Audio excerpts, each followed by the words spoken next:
And in this video, well, it's time to re-review again. I actually wrote down a list. I wrote down a list of yesterday. I wrote down a list of games we could possibly games video reviews is that we could potentially do. Yeah. And Noah had an idea to re-review Mario Odyssey now. As if you don't remember last year, here we did a marathon. Well, if you can call it a marathon. Yeah. Or a retrospective. Yeah. Yeah, I think that's a better term to use. We did a retrospective on all things Mario. Oh, also, by the way, the music playing right now is a Super Mario Odyssey Jump Up Superstar remix by Qmu. Q-U-M-U. That's how you spell it. We're going to start trying to credit the creators of the music we use, since I feel bad for not doing that in the past. Yeah, we did. Yeah, last year we did all things Mario. Oh, we did 2D. We did the classic Mario game.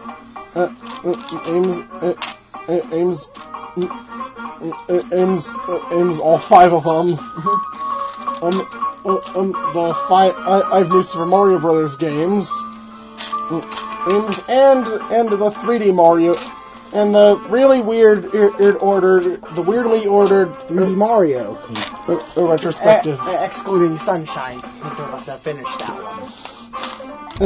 But if you recall, Alex on Christmas as 2017, in part of our 7 days of reviews ooze marathon. Bad boy. We reviewed Super Mario Odyssey. More specific. Well, I did, at least.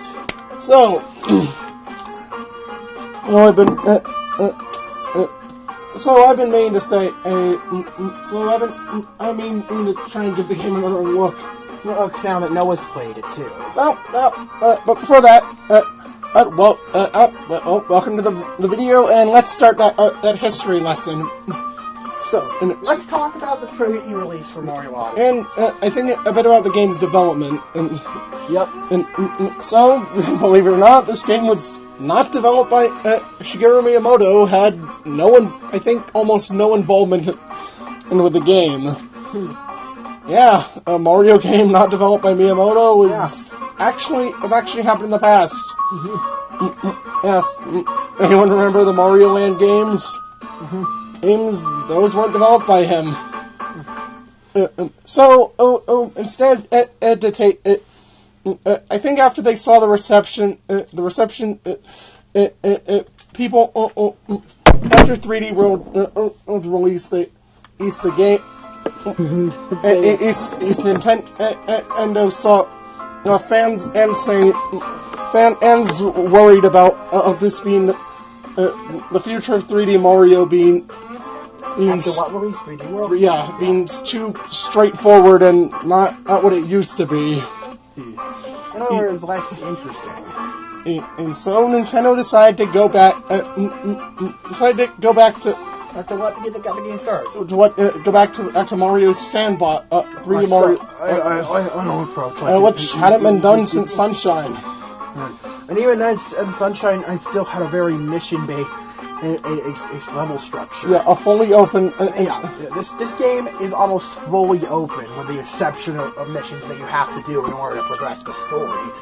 Sometimes unlock them. And so the game, I think, officially started development in 2014. When Nintendo had announced, and I think around in 2015 when Nintendo announced the Switch at the time, as we all know, the NX. They said they also said that there would be a new Mario game. And obviously, we could have all expected that. And then when we finally got our big, we finally got our big reveal from the Switch.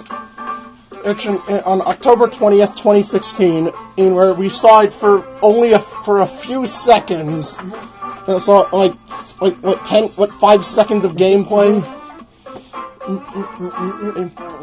For this completely never before seen Mario game. I remember there was a debate over what style the game was because a lot of people thought it was Galaxy 3.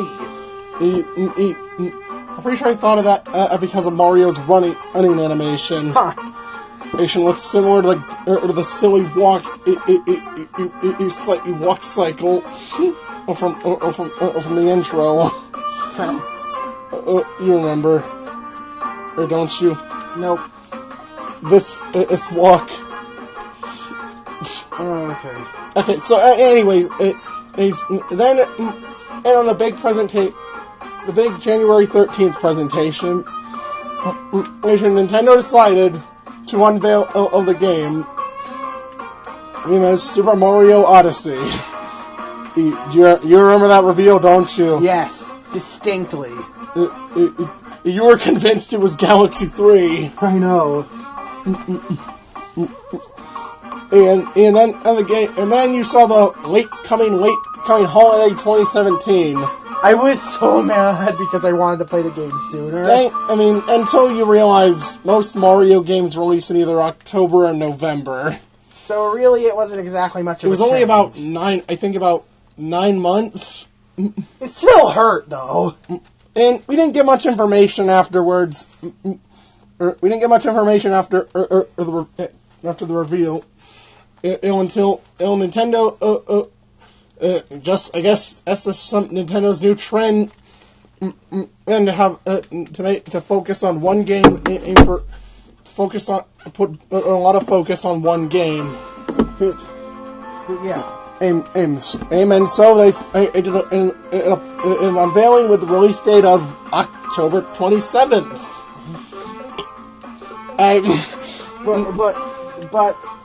So is that enough for the pre-release? Yeah. So let's get into the actual game. The game finally came out and received overwhelmingly positive review score, and sold 3 million units and shipped 3 million units in just 2 days. Which is amazing. It's one of the top-selling Switch games. Mm-hmm. And it's only beaten out by Breath of the Wild. No, only beaten out by Mario Kart. Only beaten out by Mario Kart 8. And possibly Smash. But the game, Alex got this as an early Christmas present. And I did not stop playing.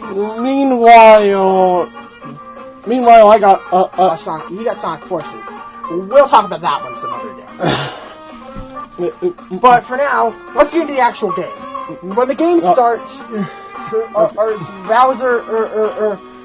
Mario and Bowser are locked in an airship battle above the clouds. They tell you this in the most generic text possible. Yep. Over a black screen. So basically, Bowser and Mario are fighting again, and Bowser has Peach hostage. What else is new? Bowser is talking. Well, he kind says of. names in English. You can hear him say Mario and Peach.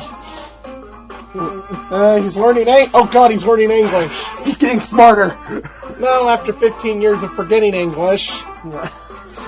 Which is probably for the better at that point. He at least he can say name.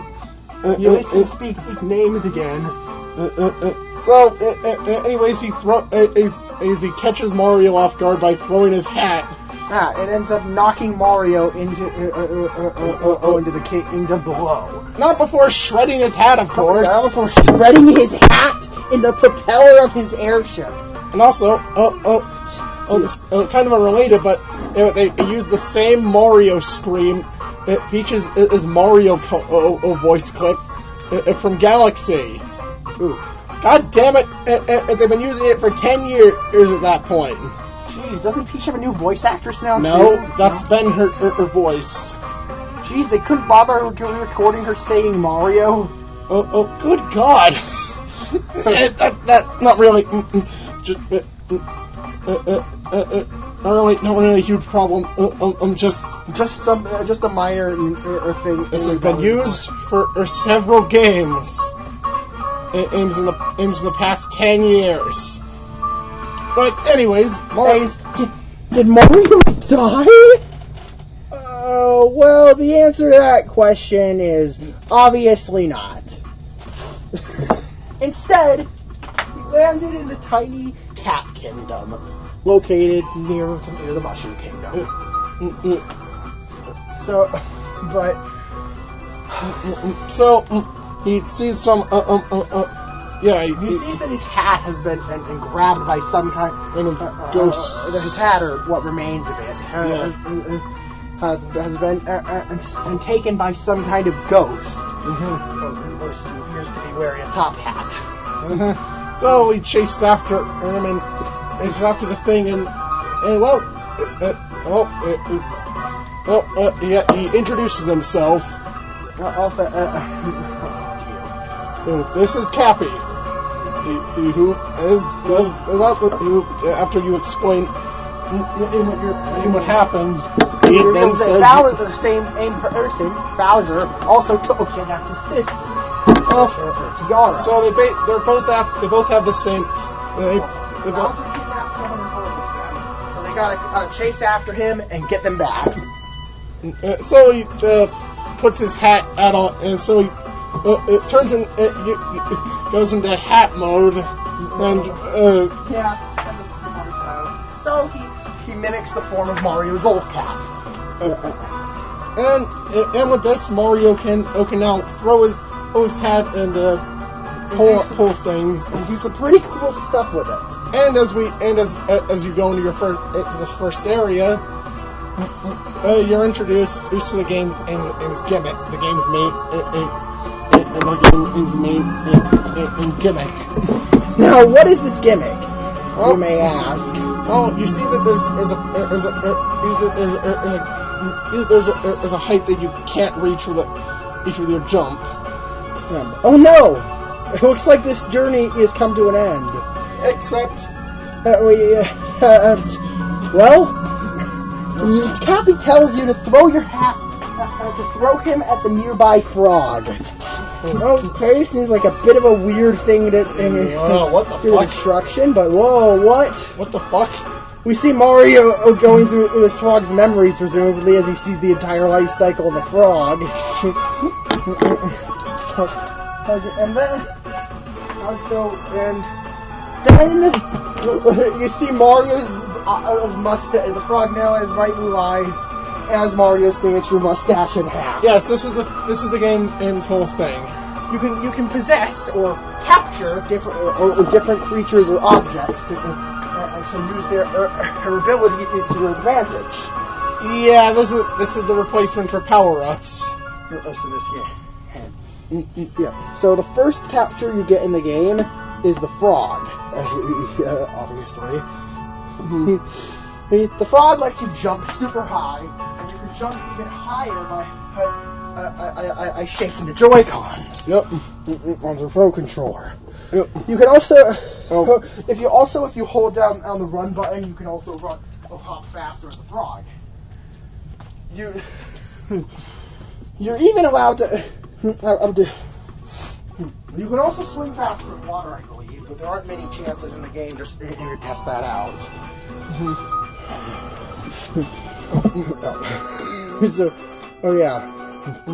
In other words, the frog is your basic introduction to the capture abilities. It's pretty standard. It takes away some of Mario's abilities, but gives a ridiculous enhancement to one of the key ones. Overall, I'd say it's a pretty decent capture. Certainly good for a first time. I'll give it an 8. I'll give it an 8. Yeah. Either way, next we have Next up, we have but after climbing to the top of the tower using your newfound frog possessing powers, you encounter an airship with some bunnies on it. And one of these bunnies are known as the Brutals. They're Bowser's new henchmen that he hired to take out Mario.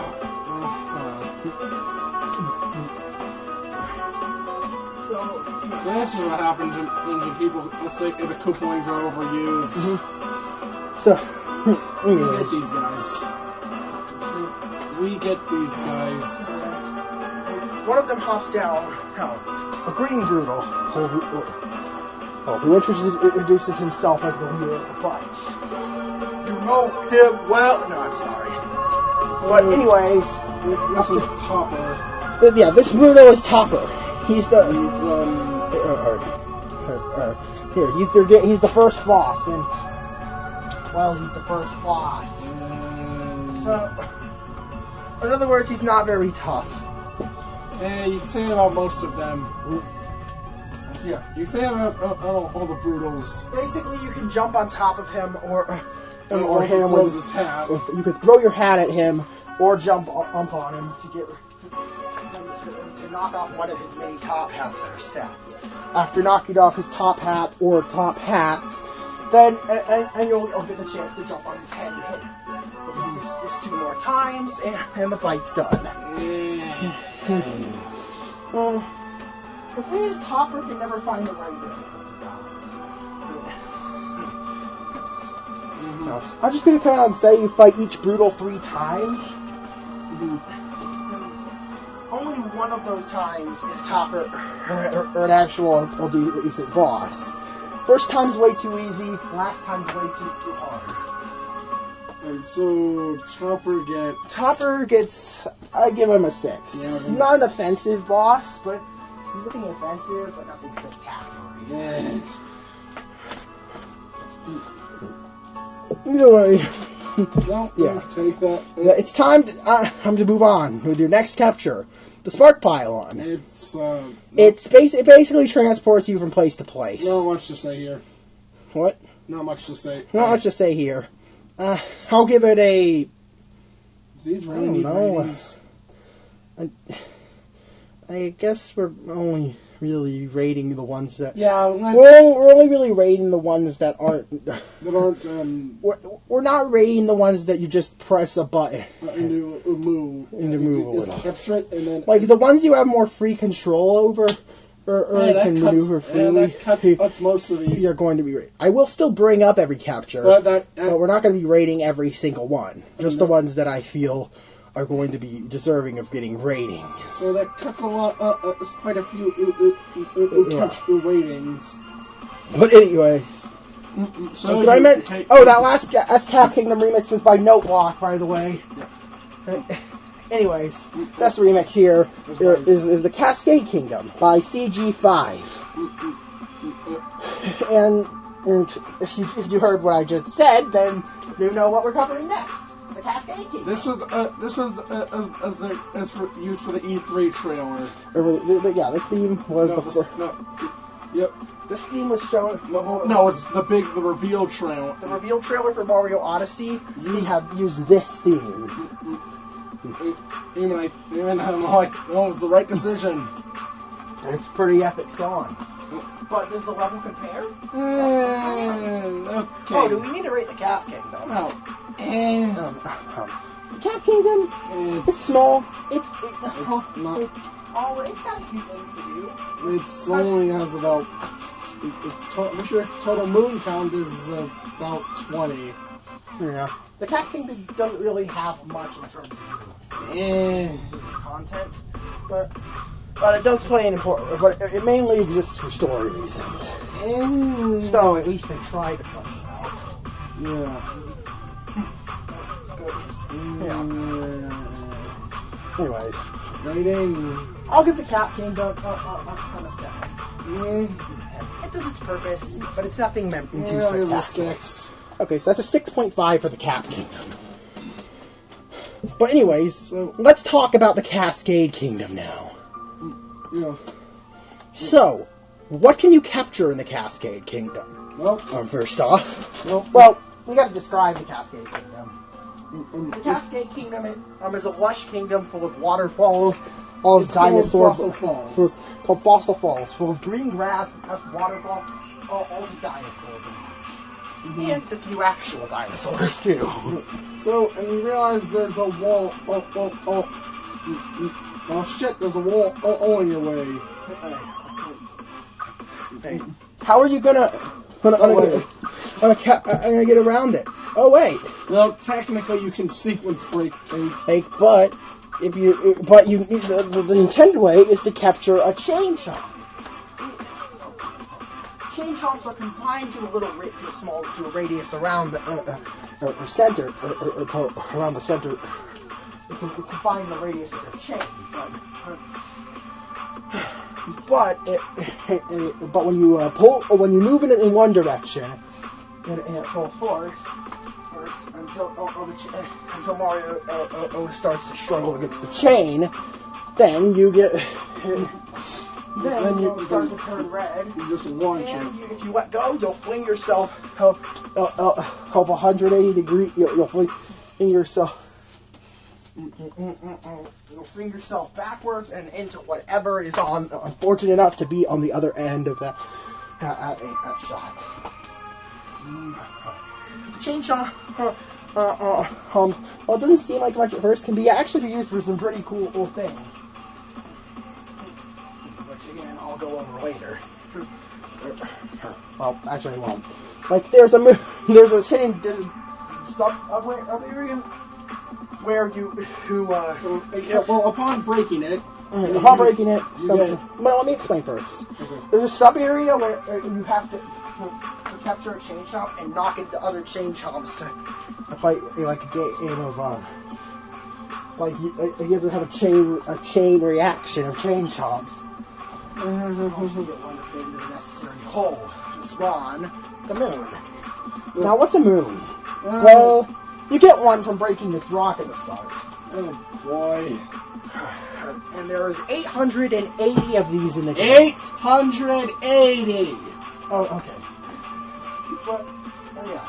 These are the game's collectible. You go from moons, or from stars, earth to shines or suns, to the moon.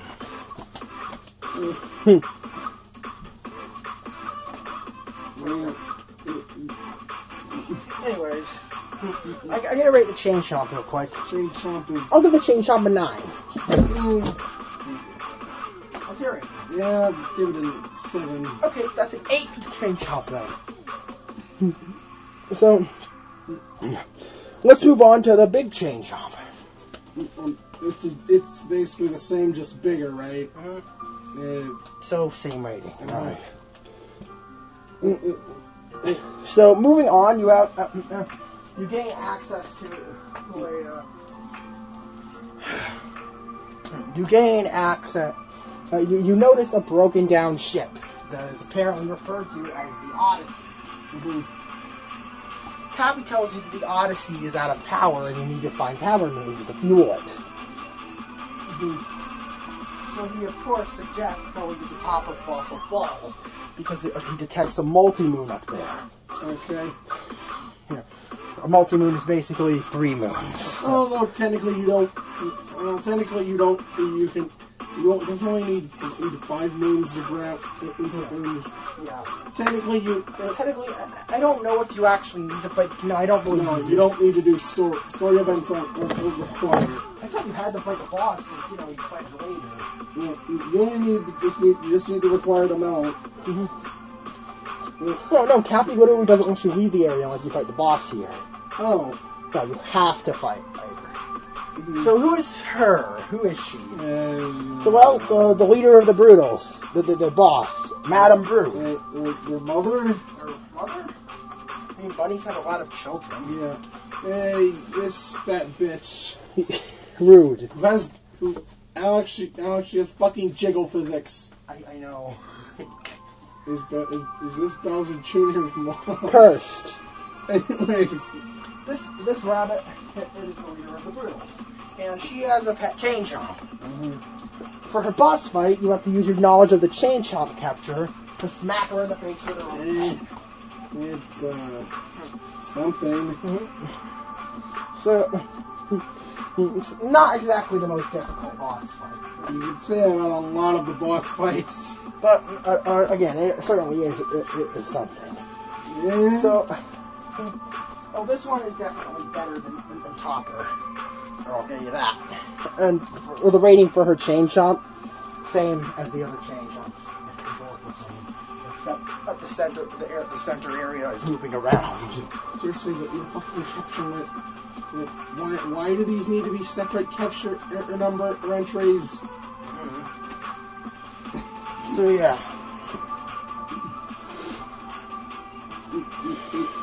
Yeah, so anyways, after smacking her 3 times, you'll beat the crap out of her and get her multi-move. This boss fight, already an 8. It's definitely better than the Topper boss fight, but we'll give it a 7. But yeah.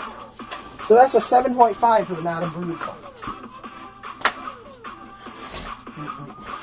So yeah.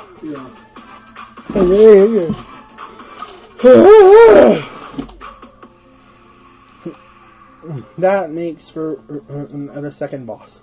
Another thing, 2 other things you can capture around here though. The T-Rex.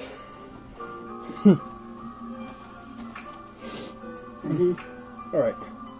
The T-Rex is massive.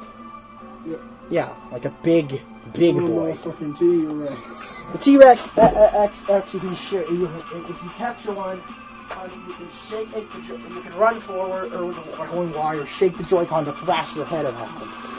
The T-Rex, however, only lasts for so long before Cappy can hold it anymore, and the T-Rex despawns and goes back to where you found it. It's it's pretty satisfying to break shit with a T-Rex. There's not much depth. There's not much depth to it. You just run around and destroy things. I'll give this one a 9 though. Its sheer destructive power is a force to be reckoned with. Yeah, sure. So yeah, you can also capture the binoculars, which you won't. Like you said. Now, before the next kingdom, you can actually go back, as soon as you unlock the Odyssey, you can actually go back to the Cap Kingdom, and I believe at this point it's fixed up. Yeah, for the most part. It's mostly fixed up, so you can actually, there's actually a new capture you want, the Paragoomba. Oh, yeah. The Paragoomba can fly. That's it. You literally just mash the jump button, and you're allowed to fly up repeatedly. Yeah, that's it. Yeah, I don't really know what else to say about it, but it's pretty damn fun to use. I'll give it a 9. Yeah. So, what's your rating? So that's an 8. Alright. So, anyways, the next kingdom is called the Sand Kingdom. This kingdom... oh boy, this one. This kingdom is massive. 69 fucking moons. And it has the second most moons in the game. I have a bit of a story with this one. You see, back in I think around late November or the same year the game came out, Alex encouraged me to play the game. Without any previous experience with 3D Mario? Traditional 3D. Traditional 3D Mario? I never even played 64 or that point. So I got to the Sand Kingdom and just stopped. It was mainly because I didn't have the... It was mainly because either I was lost, and I wasn't really having any fun. We didn't talk about them yet. Those damn purple coins. From the last kingdom, you You may notice that there's these little purple coins that seem to be shaped like archaic wheels. And in this one, they're shaped like upside down. They're shaped like nachos? No. Upside down pyramids. These things are regional coins. Or just purple coins, for simple. Not gonna lie, not gonna sugarcoat it here. I hate these things. Almost every kingdom in the game, with a few exceptions that I will note. These just slow down. These just bog down the experience. Have either 50 or 100 of these. These things kind of suck. This is your yeah. Remember those 100 coin star are in 64? This is basically the equivalent to that, except you can it's kind of like that. Oh, it's more reminiscent of the blue coins in Sunshine, except much less cryptic. Now can we talk about why these things don't work? Sure. Well, for one, what are they used for? Well, buying exclusive stuff in the shop, which is purely cosmetic. It's worthless. Well, there are a few moves that you can only get wearing certain thing. There are a few moves that you can only get wearing certain in purple coin bought items. But technically, you can get most of the.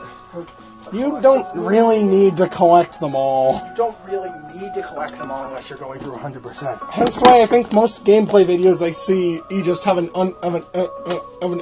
uneven number or purple coins. If you're not a completionist, you can very easily just go through the game completely ignoring them. I'm pretty sure there's from what I last heard, there was a total of 1,000 of them.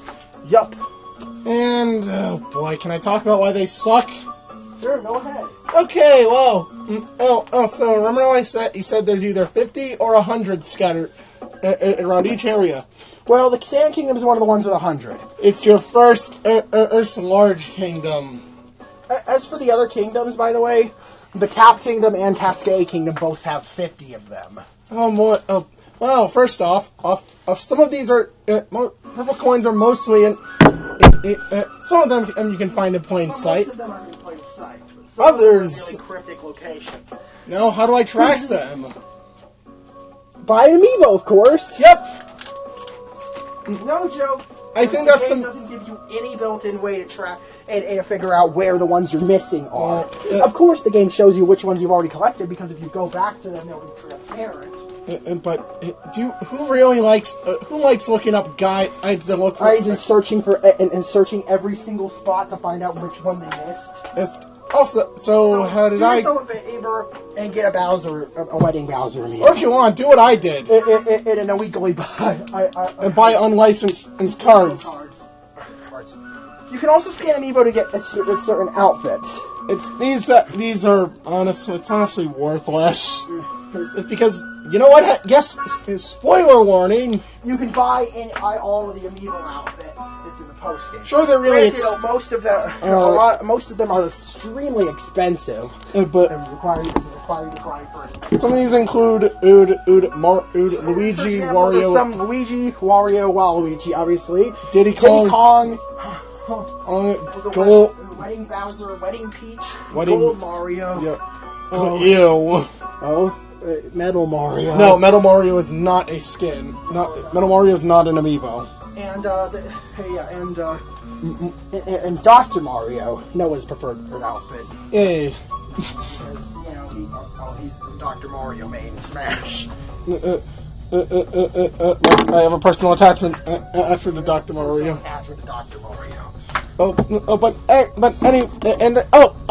Who could? You can't forget the classic outfit. Mario, where's your hair dye? Yeah. Still has the same hair. Yes. There's also a few post-release outfits. Like a zombie Mario. Axe Murder. your hat is replaced with an axe. Excellent. By the way, you buy the hat and the body outfit separately, so you can mix and match. There's also this. For example, you can wear a space helmet with and have Mario in his underwear. You can be a zombie. You could be a skeleton with an axe stuck in your head. Or you can be. What in the fuck is this, Nintendo? What? Well, first, you can dress like Santa Claus. And, is this a fucking joke? A 3D modeled 8-bit Mario with no animation. It's like the 8-bit Mario amiibo. It literally just looks like the 8-bit Mario amiibo in variant form, and it doesn't move. It's just a static model being shifted around. No anime. This would have been a good April Fool's joke. But it was released as an anniversary thing. No, it was released in November. Mm-hmm. What the fuck? No, seriously, what the actual fuck? At least we could say it's unique. But anyways, enough rambling about costumes. We were talking about regional. Oh boy. So yeah, there's a huge problem with them locking in a radar behind buying an amiibo. Thankfully, once you do have it, the amiibo marks the x-axis location of the purple. Of a missing purple coin. Just a side note: every time you leave the area where the radar went off, if you got to scan it again. And unlike the amiibo scan, unlike the other amiibo scans, you can only and you can use these as many times as you want. Well, you can. That can be said about all amiibo.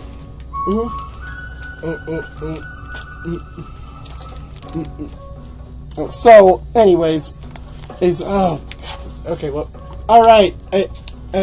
Some of these are in really obscure places. For example, if you're in the Sand Kingdom, there's some purple coins in a little hollowed in a little carved out area behind the boss in the back of the boss arena. Who the fuck Who the hell would look there?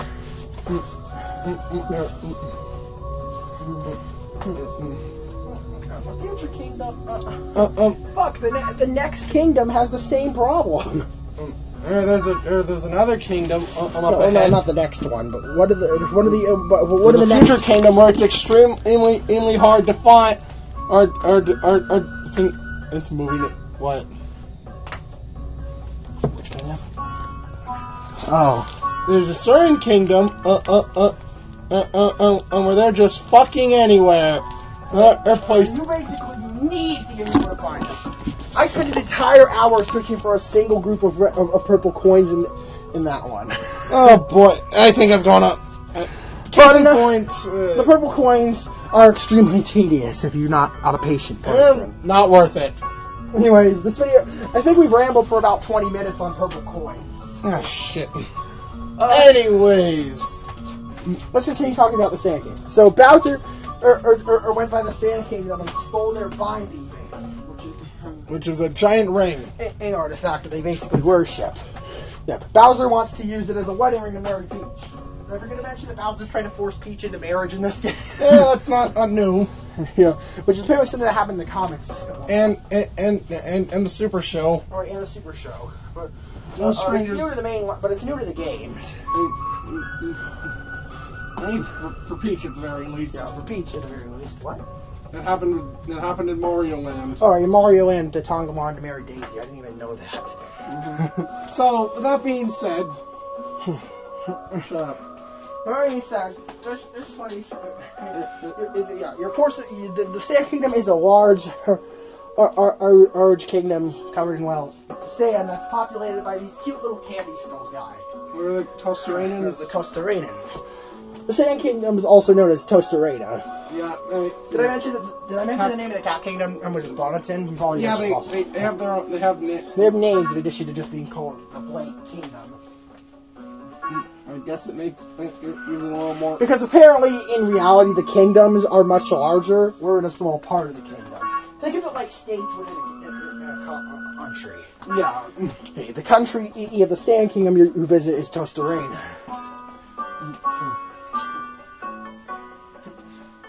Anyways. There are two bosses here. Yeah. So the first one you fight is the Brutal. Rango, to be exact. No, it's Harriet. Oh, Harriet. Sorry. Harriet. Also known as... Oh my god, will you shut up? Shut the fuck up, you thought. Yeah. Anyways, Harriet is actually my favorite Brutal in terms of battles. Well, it's because her battle is actually... He actually takes more effort than simply chasing her down on hitting her. You have to... Well, stop. For the first half. Do that. Anyways, you have to... she throws bombs. She throws these bombs. You have to hit back. You have to hit back at her. If you fail to hit it too much, the game will just give you pity points for having a bad aim, and she'll just do a spin attack where she hits herself at the end. And if you don't get hit. Well, if you like that laugh. Because she laughs like that every time she throws a bomb, and after you hit her, she goes up into her hat and spins around like a UFO, dropping bombs while doing the same maniacal laugh. Also, if Austin were here, he'd probably tell you that Harriet has a lot of very suggestive artwork on the internet. Oh, fuck me. Why is the internet like this? Anyways, what rating? Anyways, that's the rating. I'll give this one 10. This one's actually my favorite Brutal battle. That's about as high as we go. That's about as high as it gets. Yes, this is honestly the best battle of any of the 5 rabbits in the game. Well, individually at least. Yeah, more on that later. I'll give her an 8. So that's a 9 for Harriet. Mm-hmm. So, yeah. Anyways, after you get Harriet, it turns to nighttime, and the ice that's been here the whole time still hasn't disappeared. So Toast Arena is still cold, and there's ice chunks everywhere. Mm-hmm. There's even a taxi frozen in ice. What the fuck? And now you realize that after beating Harriet, the inverted pyramid that you climbed up has risen into the sky and opened a giant crater in the ground. Mm-hmm. So, what's the next best thing to do? Go inside. Jump into the crater that's emanating in deadly cold air, obviously. Aren't you catapulted in there? No, you're not. You're catapulted into the inverted pyramid for future visits. Yeah, so... Yeah, or don't you have to go into a hole, fall down a hole? You have to fall down a hole to get in there. Fall down quicksand. Yeah. And right? Yeah. Or is it just a large pit? It's just a large pit. So, yeah, you just have to fall down a large pit. And you go through this little ice dungeon. With a capture. I've neglected to mention any of the captures in the Sand Kingdom so far. There's really only 4 captures of note. Only 3 captures worth rating. Only 5. Only 5 captures worth rating here. The first one is the Bullet Bill. This one is used significantly during this section. If you enter a Bullet Bill, you have a few seconds to maneuver around, shake her, and hold down Y to move at a faster speed. But watch out. Crash into something at the end to blow it up if it's a cracked wall. Watch out, you're on a strict time limit, and if that timer runs out, we're over a bottomless pit.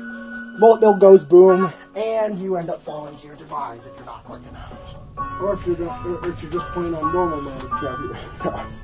You're playing on normal mode. The game actually has 2 difficulty modes. You can switch between them anytime. No, assist mode. Assist mode gives you 3 extra health points. Your health always regenerates, and falling into a pit doesn't kill you. Falling into a pit just takes 1 piece of health and puts you back on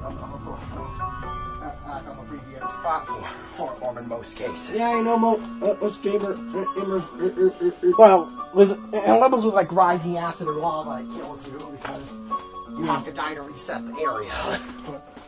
But for the most part, I know, and I know gamers these days hate it when games is trying and have an easy mode. But everyone welcome this.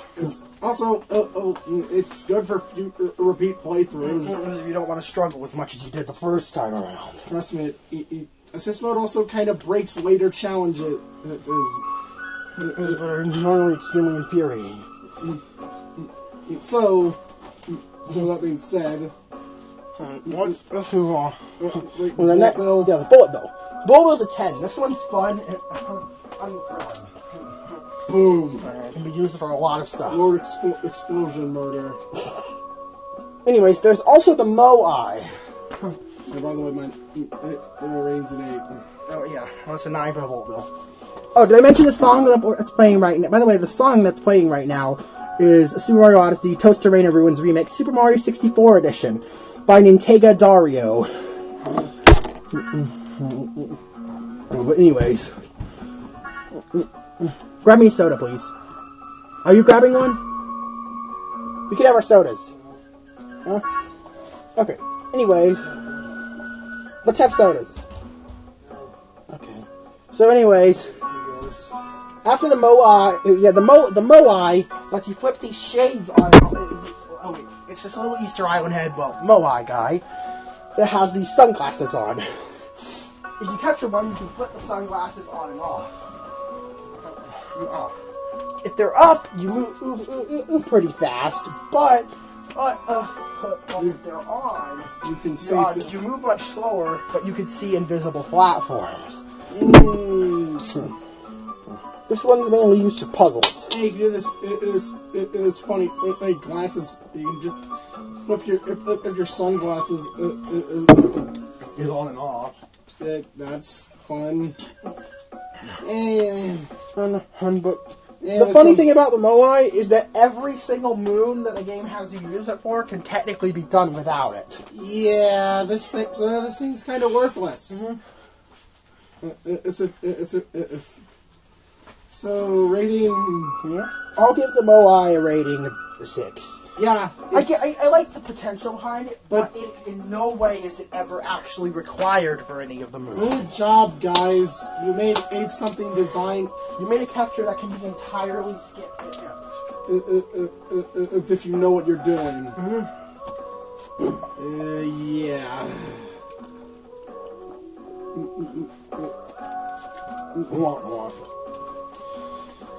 So anyway, yeah, I'll give it a 6 too. And then there's the cactus. You just capture it to move around. Nothing. There's a single power moon that involves capturing this. Just nothing. Nothing. There's the regular Goomba. You'd think a Goomba wouldn't have much. But the Goomba can actually run pretty fast. Jump high. Has jump height comparable to Mario's regular jump. And then can make a stack. And you can make these cool stacks, which are required for some moves. And also, Goombas do not slip on ice. Careful, they die in water, though. But if you touch water as one, they die. So we gotta watch out for that. Out in kingdoms that have water. But anyway, the Goomba is surprisingly fun to control. He tried his hardest. It's pretty neat to be moving around as one of gaming's most iconic enemies. He's for the first time in a mainline Mario game. Yeah. How does this thing play baseball without hands? Yeah, also, how do Goombas play baseball with no hands? Whatever. I'll give the Goomba a 10. It's just so much fun. Yeah, I'll actually give it a 10. Yeah, the whole novelty of the thing is fun. And he's just great. Yeah, so a 10 for the Goomba. Yeah. So next, anyways, moving on, you can reach at the end of the ice dungeon, you reach the boss. What's this boss, you may ask? Well, this is Knuckletech. And how you fight him? You see, Knuckletech like is this Aztec head theme statue guy who seems to blame Mario for the disappearance of the Binding Band and goes and lashes out at him. So, what do? Kill the Guardian of the Ruins, of course. Wow, Mario, you're not really helping in a kingdom.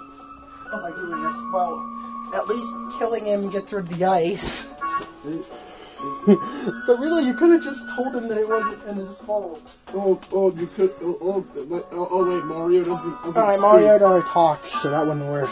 Never mind. He always speaks gibberish. Yeah, Mario always speaks gibberish.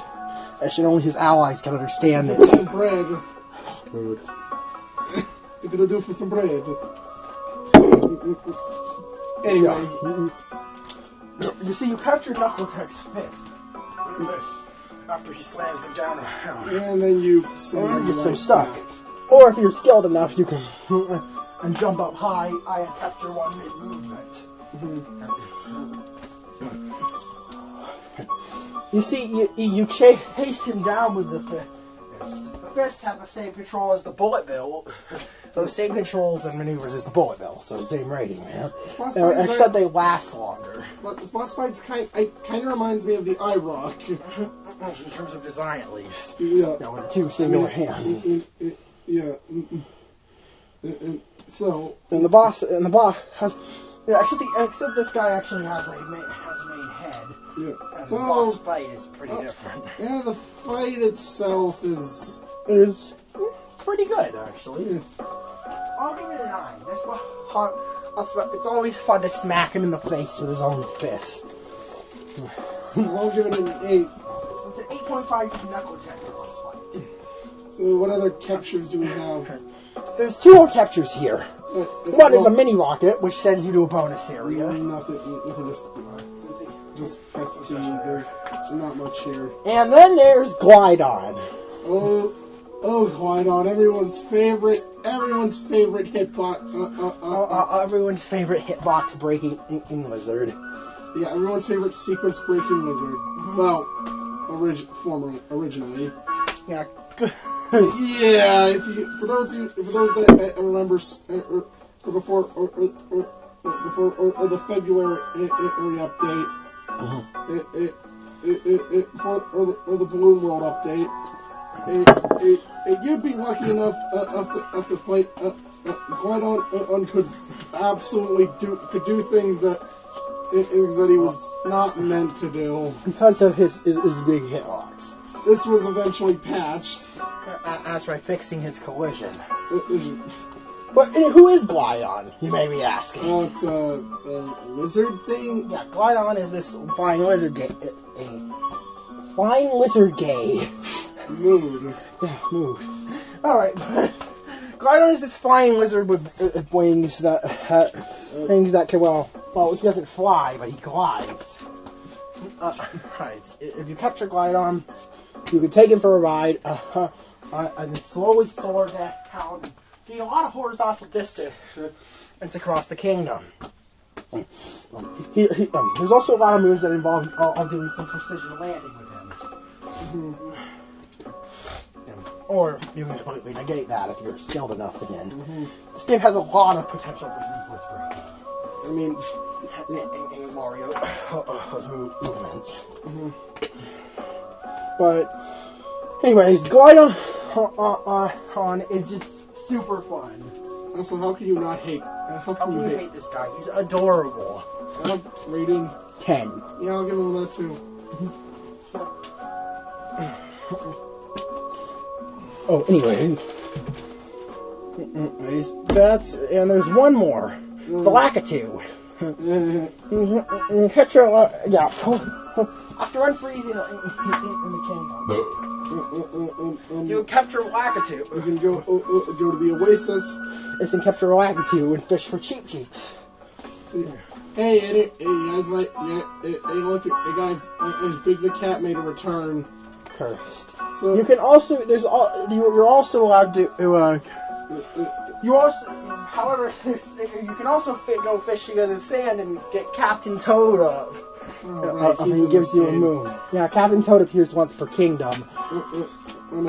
He gets himself into the situations that make you question your sanity. He somehow got on a cliff. He somehow got inside of a cliff, or inside of a tree trunk, surrounded by acid, or the edge of Or the edge, or the edge of a girder, or with no conceivable way of him getting back up. Up several feet. Yeah, several miles above. Presumably at least a mile, presumably many meters above of any conceivable landing. Or you can find, or in space. Yeah, Captain Toad does a lot of weird shit in this game. So, anyways, Lakitu, I mean, it's oh yeah, do you know how? Oh yeah, if you wanna, oh yeah, if you want, once you get your line, yeah, shake like a madman. It hurts. But anyways, hurts. I'll give Lakitu an 8. Yeah, I'll give him a 7. So that's a 7.5 for the Lakitu capture. Anyways, I believe that about covers it for the Sand Kingdom. Honestly, I'm not gonna lie to you. Yeah? This Sand Kingdom, maybe I do remember the reason why I just dropped up the game in the Sand Kingdom. I know you were not a fan of this kingdom. It's honestly really fucking boring to me. You're gonna see that. I'm not gonna lie to you guys. I'm gonna be up front. Yeah. I'm really not a huge fan of the large kingdoms. So your rating? I'll give it a 6. I'll give it a 10. So that's an 8 for the Sand Kingdom. So anyways, after all that, well, this continues. Also, we're at almost an hour. Oh my god! And we're only on the third kingdom. Oh, fuck me. The mood. But anyways, let's just give us 20 seconds. So afterwards, you're actually given a choice between the next two kingdoms. You want to play a smaller or large kingdom? Well, the large one actually comes first in the game sound in the post game sound and music select menu. So we're gonna go over that one first. Oh boy! Let's meet the Wooded Kingdom. This kingdom is awesome. Well, at the very least, it has one of the most iconic songs in the game. By the way, anyone recognize this? Hey, do you recognize this music style? This is by Hyper Potions, and it's featuring James Landino. The Wooded Kingdom, Super Mario Odyssey remix. Yep, the same people who composed the opening theme for Sonic Mania. Yep. And now ain't that cool? But yeah. So, anyways, the Wooded Kingdom is... that's weird. Weird. For some reason, in the order just completely depends on whether you're looking at the capture list or the music list. I'm going by the music list. Personally. So yeah, it's super weird. So, anyways, it's a forest area, alright? Yeah. So it's actually a steampunk like forest area. Steam Gardens. Yes, going to the Steam Gardens. The Steam Gardens is a kingdom where I believe with 70 with 100 regional coins. So yeah, the Wooded Kingdom. Yeah, the Wooded Kingdom allows you. Okay, Bowser went to the Wooded Kingdom to steal their flowers, or to create a bouquet for his wedding, or bouquet, whatever. Yeah. So. Oh, I want you to okay. I sound like an idiot. Wooded Kingdom. Okay. So your challenge with climbing to the top of the Wooded Kingdom, and throughout the way, there's a handful of captures you can. Oh my! There's a total of 6 rateable ones and 2 other ones. But anyways. First, you have the poison and piranha plant. And, you know what? The weird thing is, in order to capture them, you actually have to throw a rock into their mouth. It's really because annoying. otherwise, they'll eat Cappy. It's annoying. These guys are pretty useless. Seriously, what are they used for? They spit poison on the What ground, moves you? What are they used for? harms you. They're not really required for any of them either. What the fuck was the... Yeah, sure, you can capture a Goomba. But this snake is one of the only capture in the game that is actively a bad idea to use. This thing is terrible. Not gonna lie. Yeah, but the Piranha Plant sucks. Poison Piranha Plant sucks. I'm gonna give it a 4. Yeah. Yeah, me too. Oh yeah. Oh god. Next, make it arguably, objectively the worst enemy capture in the game. Dude, seriously, what? How do you even? The novelty of it is cool at least, but it's extremely impractical. Oh, you literally spit poison that hurts you. Yep. Yeah. Anyways, next let's move on to something actually useful. The uproot. This is a little. It's this little onion or melon guy that stretchy legs. Hey guys, I hope you like. Hey, you like busted nuts, right? You do a lot of that this thing now. No, seriously. Look, let's do the fucking nut names. There's the nut around the corner. Climb the cliff to get the nut. The nut in the red maze. Oh the god. nut at a dead end. The nut that grew on a tall fence. Cracked nut on a crumbling tower. The nut in the robot store or room. The nut under the observation deck. And that's it. Also, my personal favorite is the nut in the red maze. Oh, no, that's a very unfortunate sounding moon. No. So, anyways, the uproot. That's basically what the uproot is. The uproot stretches and flips, and can bust nuts for you. And you can use it to bust these nuts faster than you normally would. You have to bust the biggest nuts. You have to bust a ton of big nuts. Yeah, we're so mature. Yeah. So the uproot is actually it's also it's used for stretching. There's actually a boss that requires the use of Alex it. actually made a partner based on Once made a fan made Paper Mario partner based on an uproot. Named Stretch. Really creative name. Yeah, and it's a partner based on a few new enemies. Yeah. But anyways, it's always the uproot 10. It's fun and creative. So, next, let's go over the Fire Bro. Here's a familiar Fire Bro. The Fire Bro allows you to play with fire, literally. It also cannot stand still.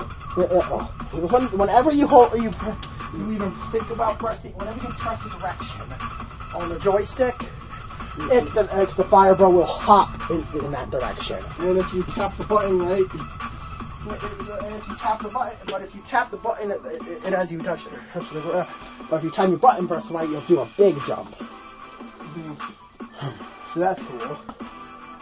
You can also press the Y button, or shake A to throw fireballs. Shaking throws them at a much faster pace. No, and I never bothered to go over Mario's controls, or his new controls, have we? No. Well, aside from capturing, Mario has a lot of his old tools back. He can roll. This is actually in 3D world. Oh, except you can chain them together and move much faster. Think of it like the spin dash, minus the ability to hurt enemies. You can also roll into a long jump in this game. And the long jump can now be controlled. You can control the trajectory of the long jump midair.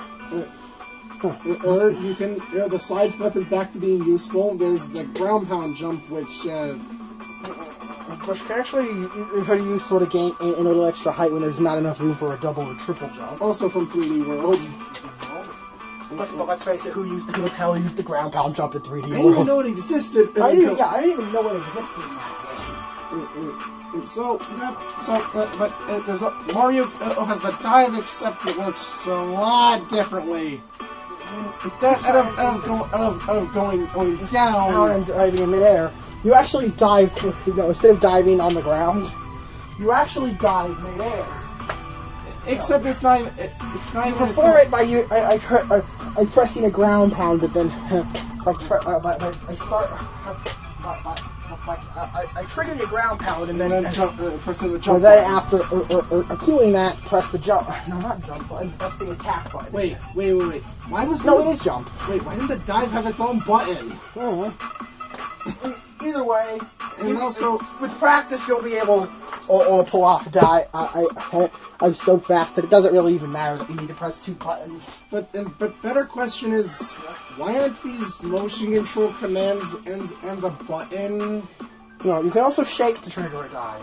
You can shake it. There are a lot of capture abilities that can be used only by shaking. Why wasn't that a button? For the people who are playing in handheld mode. And also, so you don't want to violently shake their Switch. And hurt your hands, or hurt your hands play and this. They do realize that the Switch has 4 face buttons instead. 4 face buttons. I understand the limitations in 3D World because they wanted you to play with Wii remotes. But it's kind of weird here. They have 4 buttons.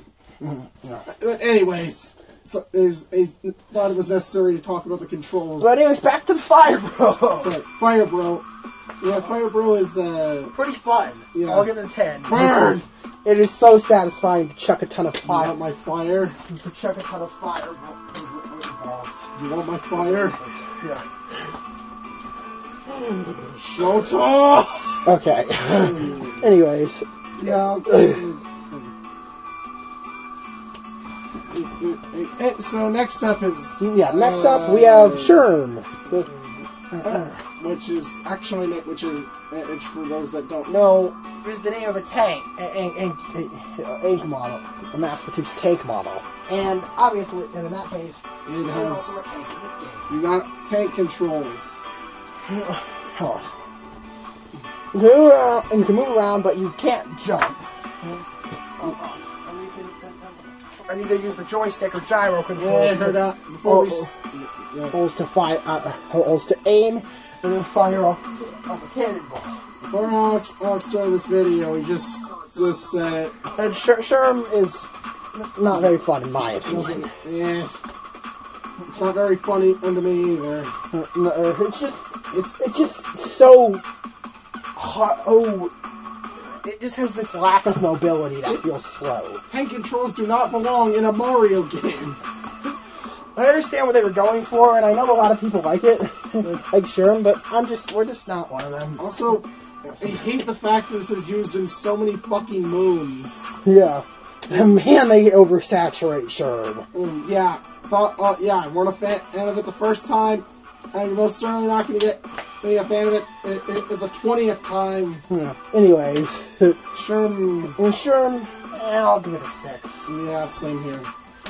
So, anyway, next is the coin coffer. This is also a very, niche one. This one is required for 2 moves. Thank God it's only 2. Thankfully only 2.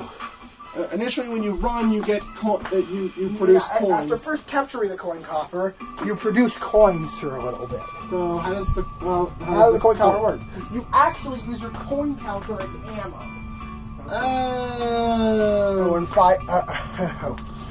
You can fire. You can fire directly forward, or by shaking in the Joy-Cons, you could turn around. On the circle, fire, or shoot off coins in all directions. In terms of offense, there's one unsurprising in particular, or in the Sand Kingdom, where it's pretty useful against a bunch of chinchos.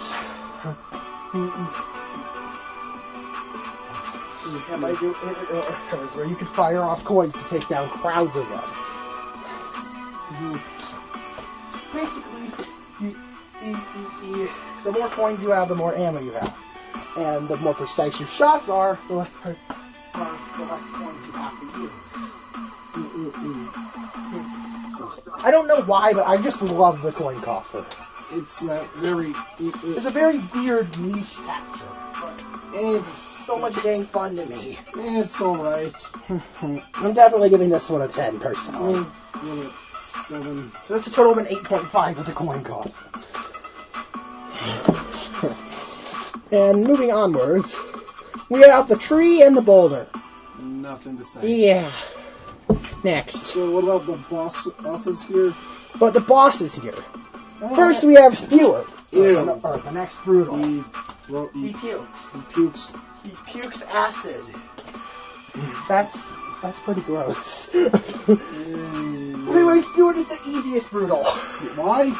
Because there's a delay. And he's actually vulnerable before he even spits any acid out. And also, Cappy can just us get rid of the acid. And Cappy can get rid of the acid. Either way, it's pretty easy to just hit him before he even has a chance to spawn acid. It's easy. Too easy. Yeah. 8 for effort, though. Yeah. I'll give him a 7. Yeah, 7. And then there's the other boss here. Then the other boss here, Torch Drift. This giant UFO thing that you have to fight using the uproot, because it's abducting the flowers. Okay. But yeah. I don't know what the fuck a UFO is doing. I don't know what a UFO wants with flowers. Apparently, it uses that and the power itself. But after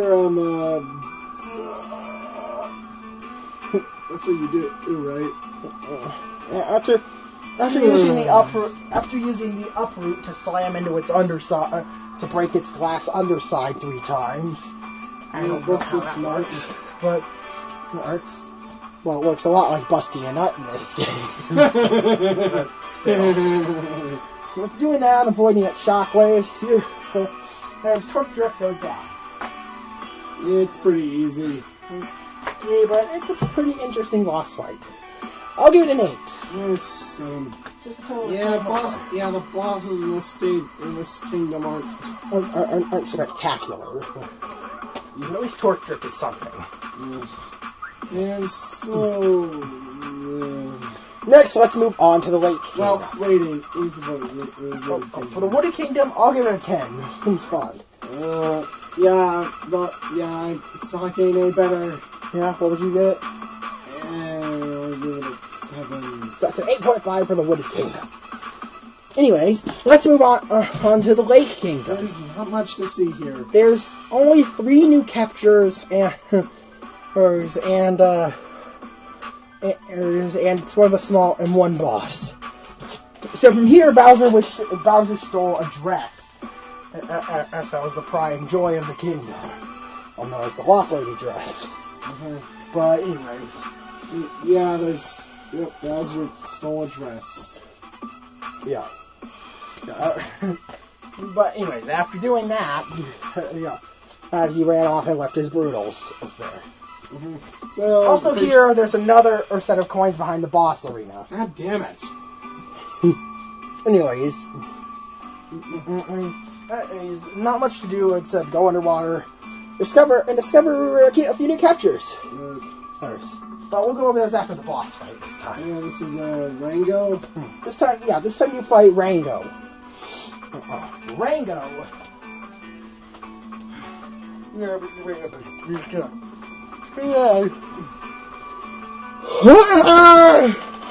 Rango, what does he do again?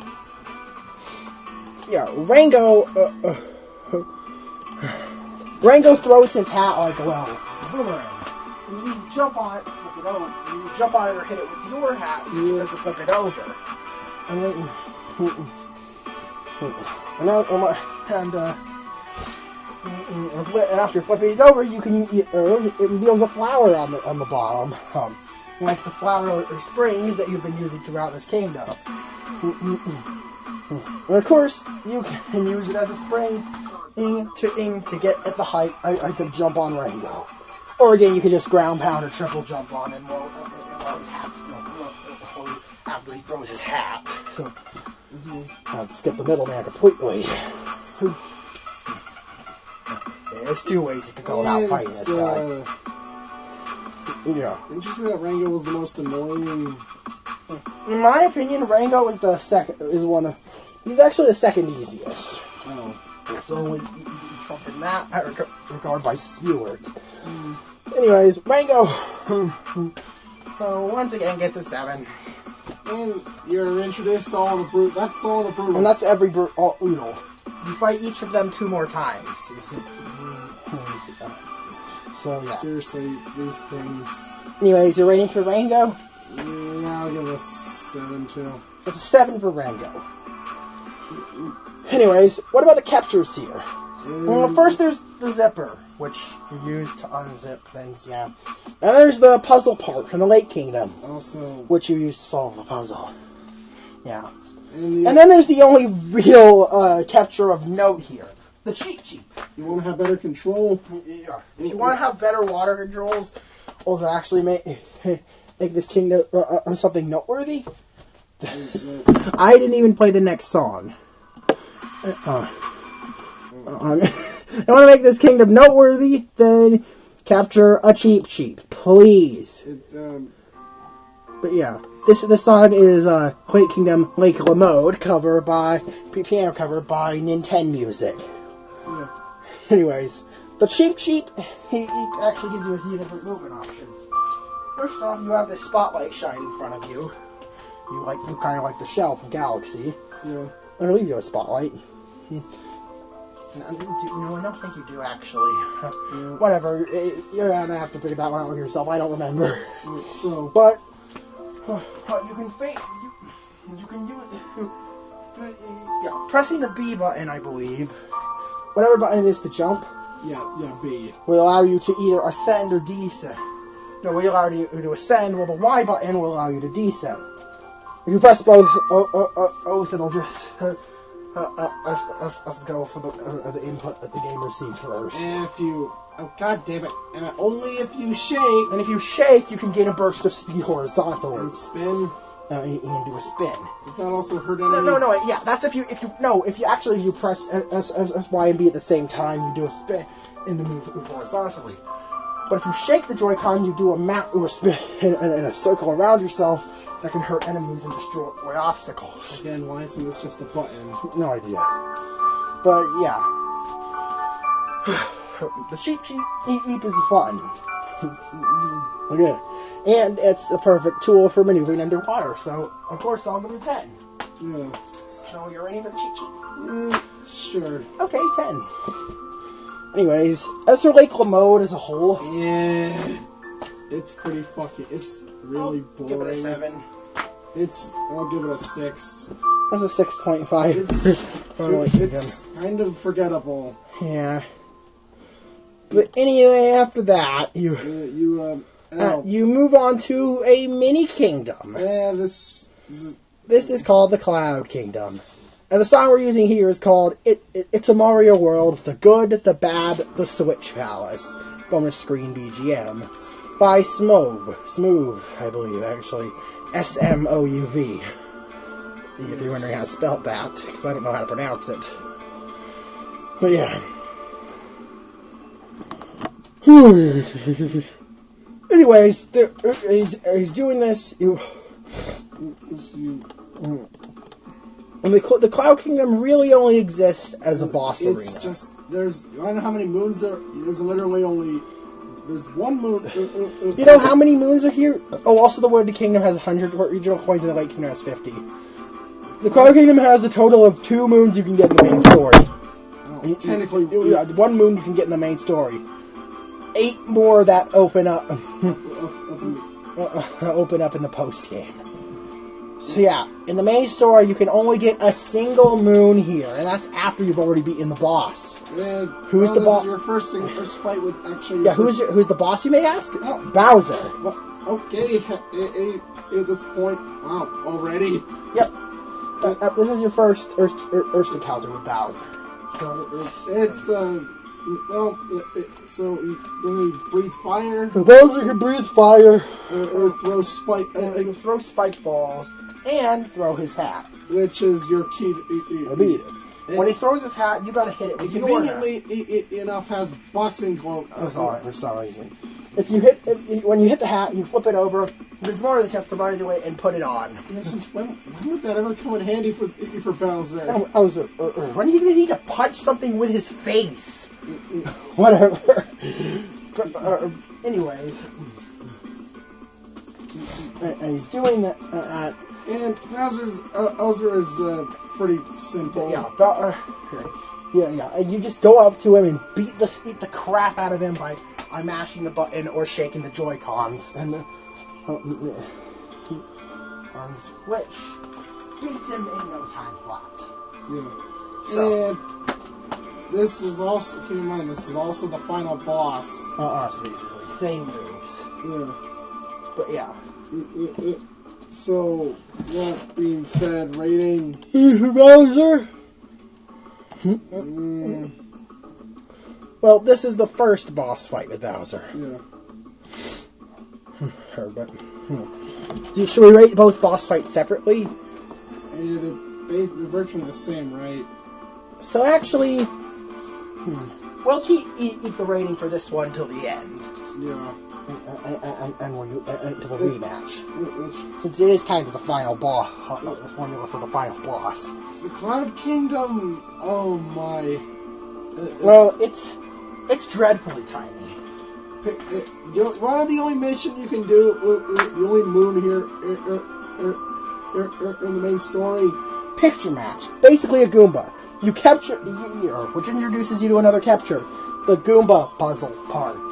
I'm gonna say it. Picture match sucks. It sucks. Who wants to memorize? You gotta memorize the location of the face. Well, the second time. Or feel it out. Place the features in the right. They decided to make harder versions. We were only given the outline, not any of the other. It's fucking terrible. In the face.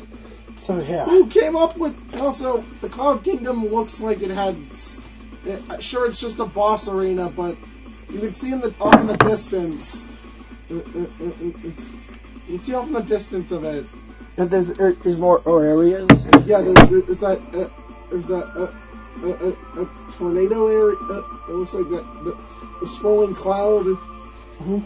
Yeah, the two mini kingdoms here. Really feel like they could have gotten fleshed out more. But that's what they are. They're just boss arenas. But yeah, anyways, do we even rate them?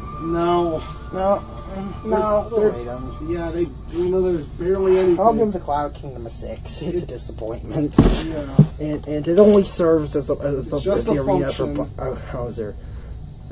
Or because they didn't feel because since before that you had the choice between two kingdoms, and they didn't want to. They didn't want to program two different battle arenas for Bowser depending on the kingdom. Also, there's less than 10 moons. Yeah. Less than 10.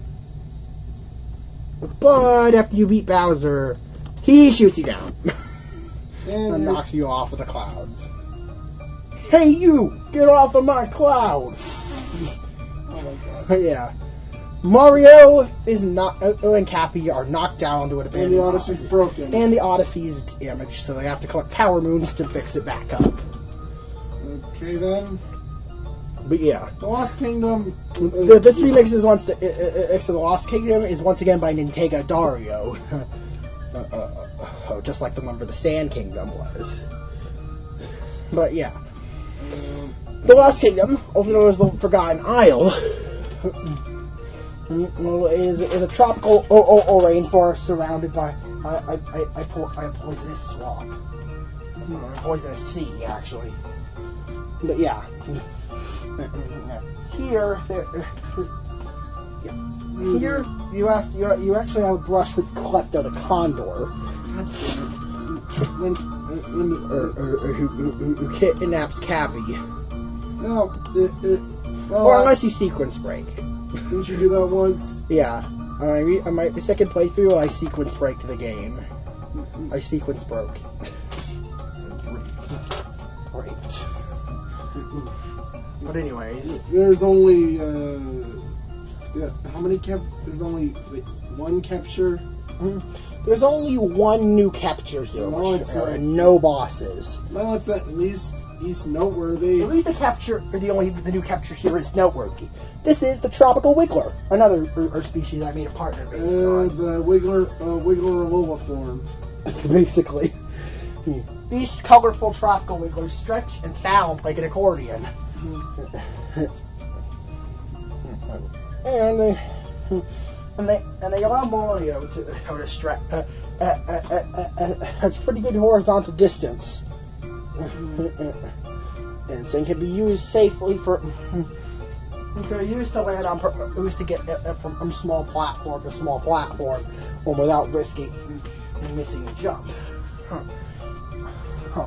And also to snake around objects. I believe there actually is a couple moves that do require this, and so it's not completely useless. Yeah. And plus, Tropical Wiggler are just kind of cool. There's a lot going for it, you know. Yeah. But yeah.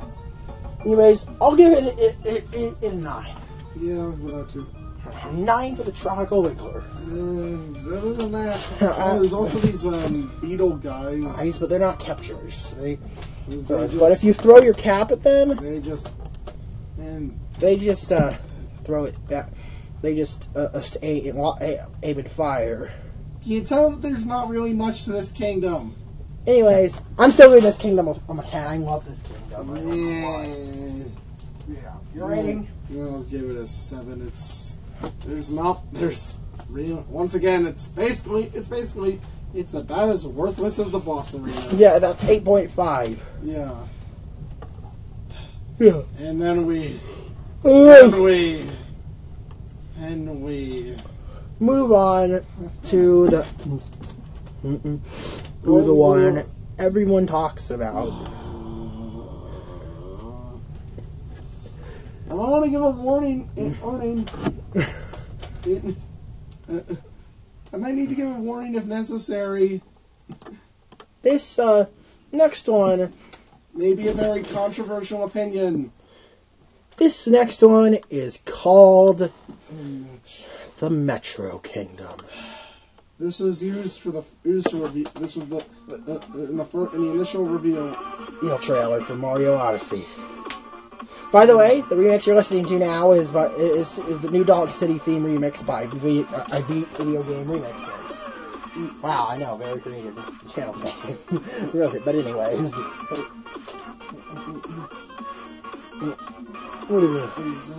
Okay, let's try and find the good here. Alright. Well, first off, when you arrive, you're greeted by Pauline. No, I haven't seen you since Mario vs. Donkey Kong. Wow. Yeah, that's actually surprisingly not too old since. Yes, the last Mario vs. Donkey Kong game was in like 2013 or 2015. So 2018 was Odyssey's release date. So it was 2017. So really, we haven't seen you in 2 years, but. Well, we've never seen you in a traditional mainline Mario game. Yeah. And not counting Donkey Kong. I don't really count it. So yeah. It's not a Mario game. Yeah. You're not Mario in the title. But anyway.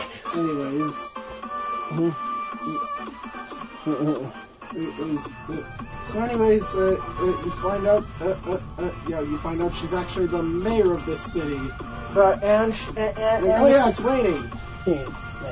And the power is out because there's this giant mechanical wiggler on top of the city hall siphoning the city's power. What was Bowser doing here? Putting up posters to advertise his wedding party. He came here for promotion. Which is honestly pretty to steal anything. He just came here to invite people to his wedding. Why is the Mecha Wiggler here? No idea. There's no. I don't know why he put the Mecha Wiggler. There's no reason. I'm assuming Bowser put it. I don't. He put it there. I don't know who else built the thing. What the fuck is... Okay, that's for the Mecha... Oh, fucking great! It's a boss fight with Sherm. Yeah, this is my least favorite boss fight. Don't like Sherm! Oh, tough shapes! There you go, and moving targets. Well, not moving targets. Oh, this is just fucking great. We're off to a great start, aren't we? Yeah, a boss fight with Sherm. You ever shoot in its many segments, and then once you shoot on every segment, and you have to spam fire. Also, there are long periods in which you can't hit the boss at all. You just have to watch. And its attacks are super easy to dodge, so it's not like there's anything interesting to happen. What the fuck? This is easily the only boss in the game I actively dislike. This sucks. I'm getting it. Yeah, you know, Sweet. Boss fight. First off, let's talk about the captures here. Well, first, you're waiting for this guy. Yeah, same with you. 3. So what about the captures here? Well, we have 4 new captures, and they're so let's go. Let's see what they are.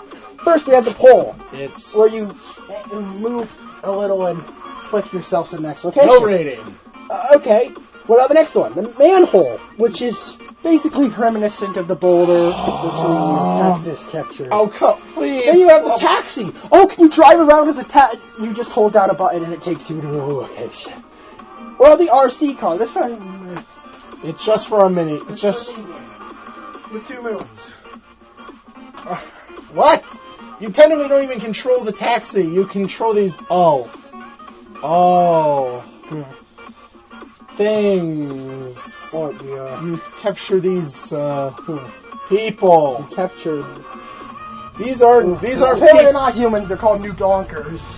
They're basically real life people. Photorealistic. This does not belong in. Mario. Also, if Mario were photorealistic, what would these guys be in comparison? Scared. Also, just on a side note, if you talk, also the guy out of the shop. It sounds like he says, "I want to die. I just want to die. I just want to die." Sounds like he says, "I just want to die." Yeah, same here. Honestly, a mood in this kingdom. Anyways, the RC car at the very least is pretty fun. I guess I can rate it since you have you at least have some control. Well, even though you're boxed into a small area. So, I'll give this one an 8. 7. Hey, there is something you can't that is cool. Yeah? And that's the motorcycle. The motorcycle, we're not rating it since it's not a capture. But, you get on it. But hey, it's something. Wait. Are you serious, Nintendo? We can't. It just. Oh, fuck me. A Sonic team had the right idea. Yeah? You have to press a button to move the motorcycle. Well, couldn't you just have a stop and start button or something? No, you have to hold down the B button. Which gets annoying along tracks and sub-areas. Also, use this for the jump rope. Challenge. What did I just say? There's a challenge called the jump rope challenge. You have to do this. You have to go. In order for her to get a move, you have to jump over a jump rope 100 times. It gets faster. Well, you get more. Well, you get 2 along on the way, right? Mm-hmm. So you get 1 under the loading stage, but don't stop jumping. You might as well keep going until you get 100. Originally, you could do X to a glitch that allowed you to stay in place over the jump rope up until you decide to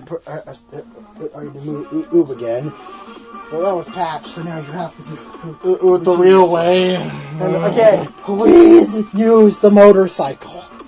Also, what else is there? You can gather the gather Pauline's band, Yeah.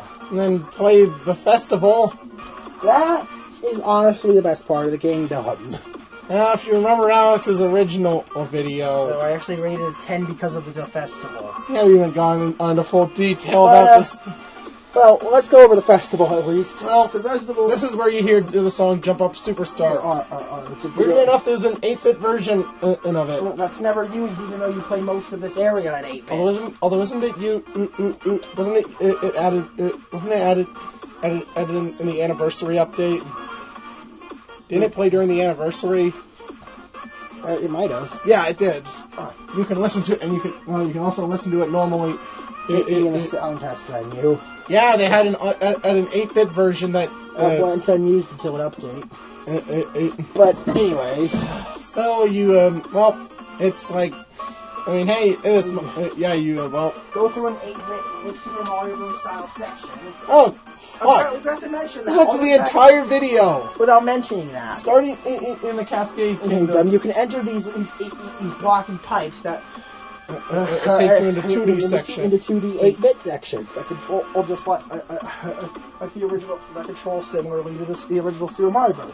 No, physics are different actually, but basically you still only have your running and jumping. Also, well, in co-op you can do it. You can have a double jump hover thing. What the fuck? Oh yeah, co-op. The game has that too. It's don't get too excited. You control Mario and. One player controls Mario, the other controls Cappy and can move around, and after being set flying can freely maneuver his trajectory. Only use this. Here's my advice. There's a mini game in the future. There's a mini game in the upcoming kingdom. It's basically crucial to use Cappy since he moves much faster than Mario. Since that's not a glitch. That's not a glitch, that wasn't patched. So, we'll go back to that. We're delaying the inevitable. Let's talk about the ugly part of the Metro Kingdom. Oh, yeah. You thought that boss was just It was just us to bad start, but yeah. First off this thing, this place has a whopping 66 moons. That is too many. Well, sure, the Sand Kingdom technically has more than that, but still. Second off, everything looks the same. Alex mentioned that, Alex mentioned that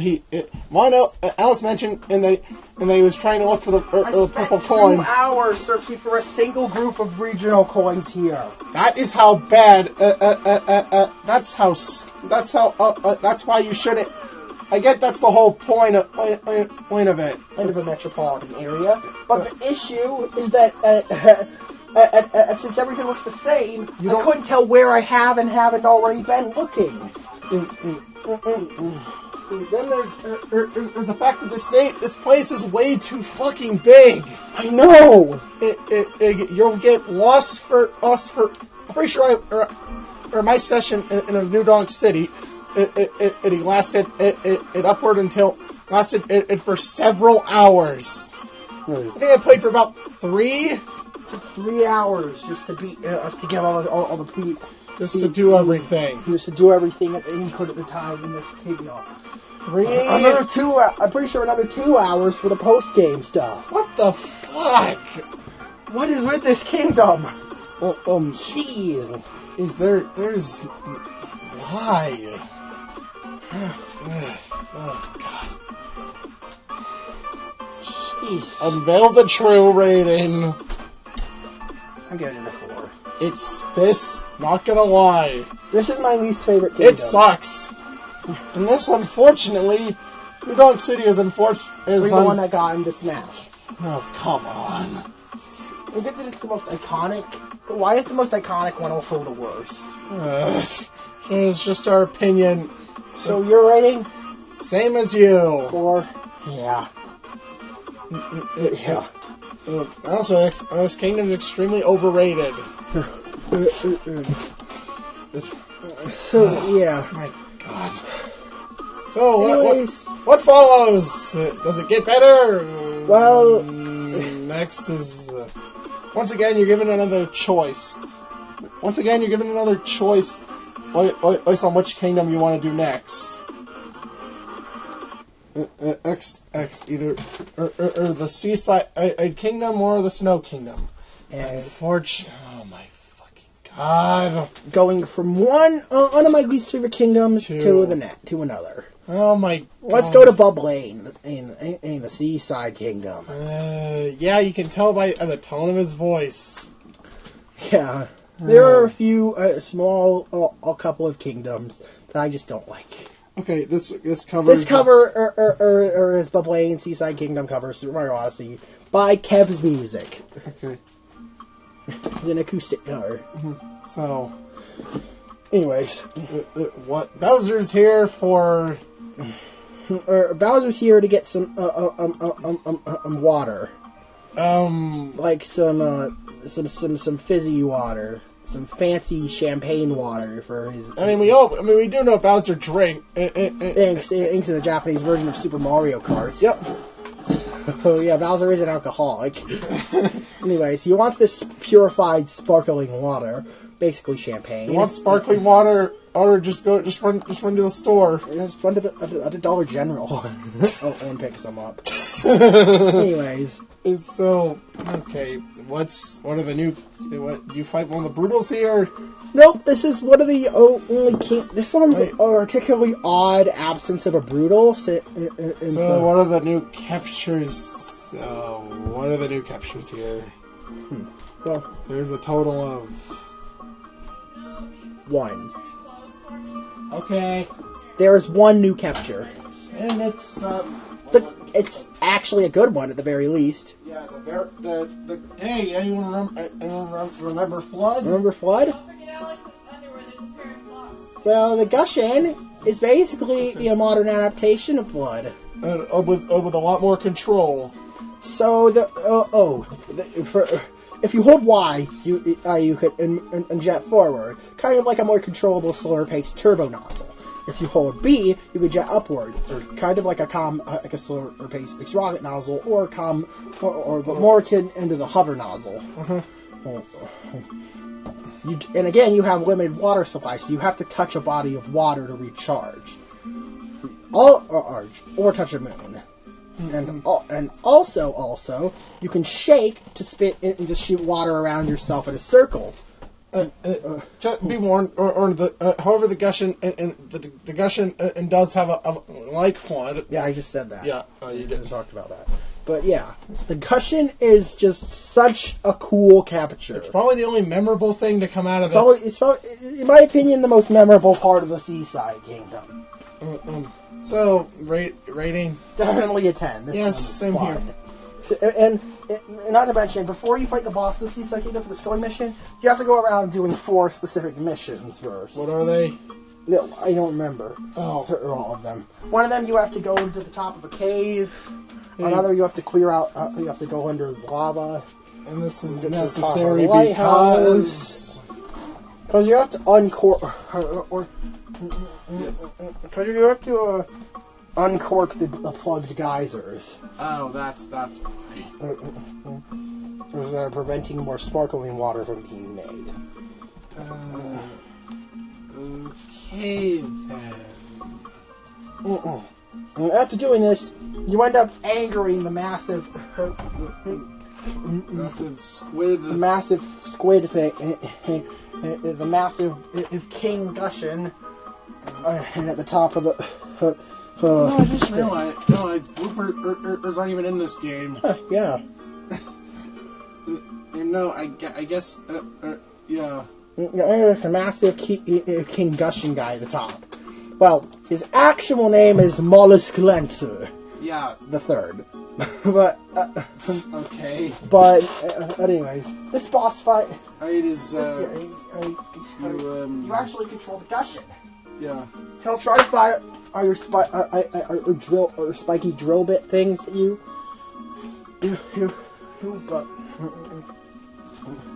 But the main difficulty is chasing him down and getting on top of his head and hitting him with a limited water supply. You also have to spray the lava off his head. Yeah.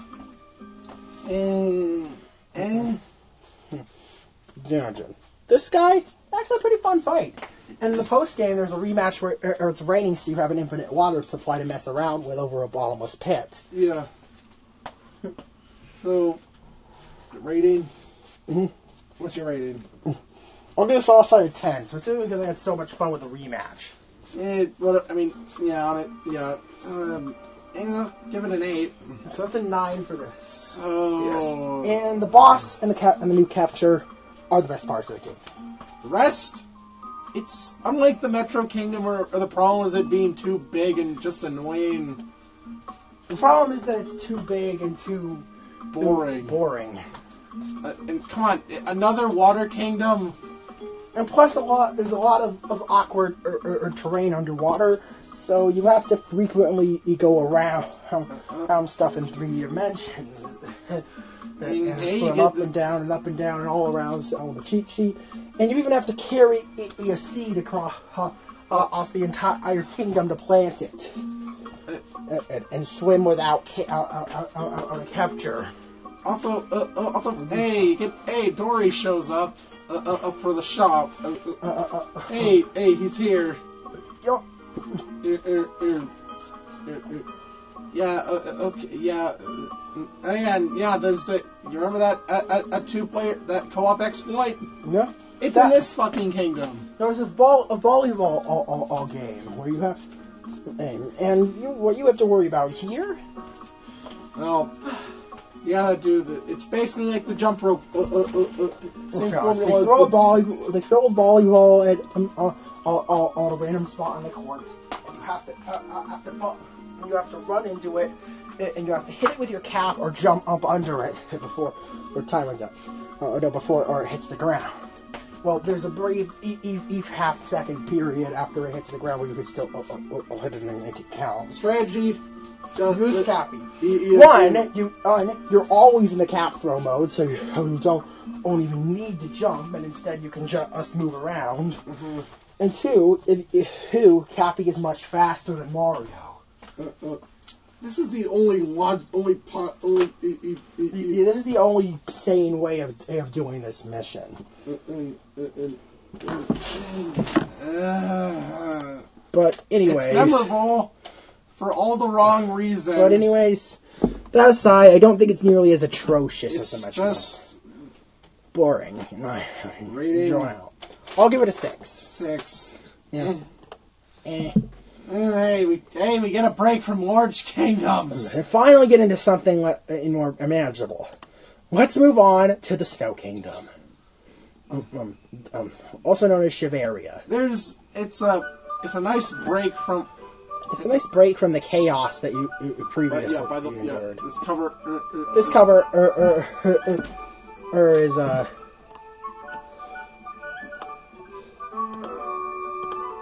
okay. But it is the woodwind cover. The woodwind cover of the Snow Shiveria town by Medlix. Okay, it's capital M, lowercase d, either capital L or capital I. I'm pretty sure that one is definitely a lowercase L. And lowercase I, X. Yeah. Just try Medlix with 2 L's or Medilix. I'm not sure what the right pronunciation is. In the name of Lita. It's like Ida all over again, except more confusing since they're in the middle and you don't know if it's like a 2 or name, but whatever. Whatever. Either way, that's not what the video is about. Any new? Yes, there's 3 new captures on Earth. Technically, just 2. Technically 2. One of them is a reskin of the cheap. I don't understand why they have to keep why they have to pad out the capture list. With a bunch of reskins. Specifically this one. And it's literally the same.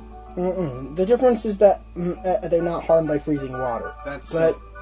You never encounter these guys in warm water areas, and you never encounter regular cheap cheese in cold water areas. So I don't really know what the difference would be there.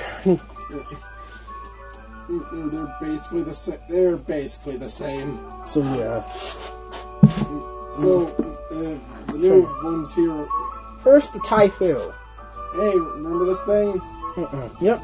You can move them around horizontally in order to blow things. Not like that. You can move. You can blow enemies if he's around and move wooden blocks with gusts of wind.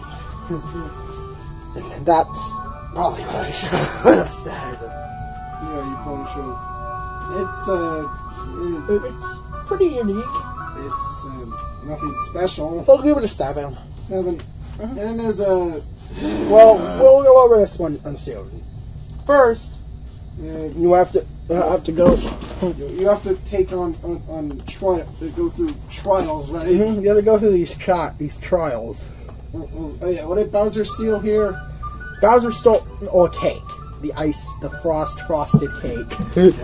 Frosted cake. A cake that's been frosted with frost. That's entertaining. I don't even. The part doesn't sound very good. Apparently, it's the most delicious cake in the world. Wow. No, but I mean, you had ice cream, right? Yeah. That's often covered with frost. Basically, just adds to a chilly feeling. Yeah. So, anyways, like an ice cream cake. Okay. So, anyways, after going through these 4 trials, you go down, and it turns out you have to win a multi move. Yeah, story mission. You see, you can capture the Shibarian that's scared of racing. It's literally called the Shibarian Racer. So yeah, now then you participate in the bound hold. The Shibarian Racer, by pressing B or shaking, you can bound. By timing this right, you can gain insane speeds. He's on the race course. It seems me and Noah have very different opinions on this one. I hate this. I love this. It's just a ton of fun zooming around through the air. What that post-game mission?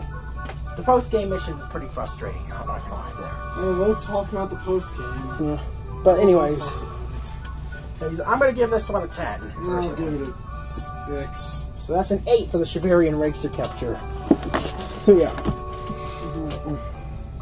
And you also have a rematch with Rango here. It's not the same. Yeah, except he throws more hats.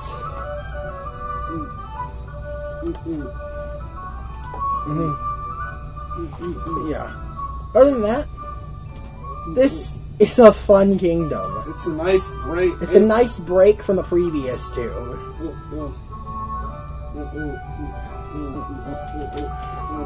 Man, the music. Yeah, like the song on here. The song is upbeat and catchy. In the town. And it's just. And I like the little trial structure. And also, how can you hate these Chungai? These big Chungai. Known as the Shivarians. They're so precious. Anyways. They're like chubby, round polar bears. Yeah, rating 10. Yeah, actually, I agree with you for once. Now, the Snow Kingdom is great. And next, let's move on to my actual favorite kingdom in the game. God damn it! Now I'm hungry. Yep, the Luncheon Kingdom. Or Luncheon. Or Luncheon. Best description I heard, or the name. It's like the new. It's like a Best food. evolution. The best evolution. The food. So either way. Also known as Peronza Plaza.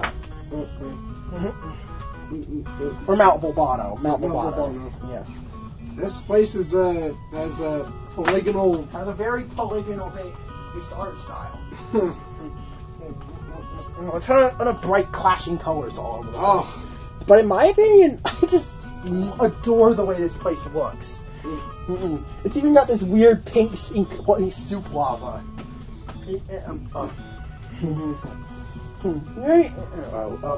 There's a ton of miniature islands floating out in the lava. You may be wondering, though, why, if this kingdom is full of lava and there's a bunch of islands floating out in the middle of it, how do you traverse it? Well, that, my friend, is the honor of a new catcher, the lava bubble, or the Podoboo. Yeah. I don't know why people don't call them Podoboos anymore. Yeah.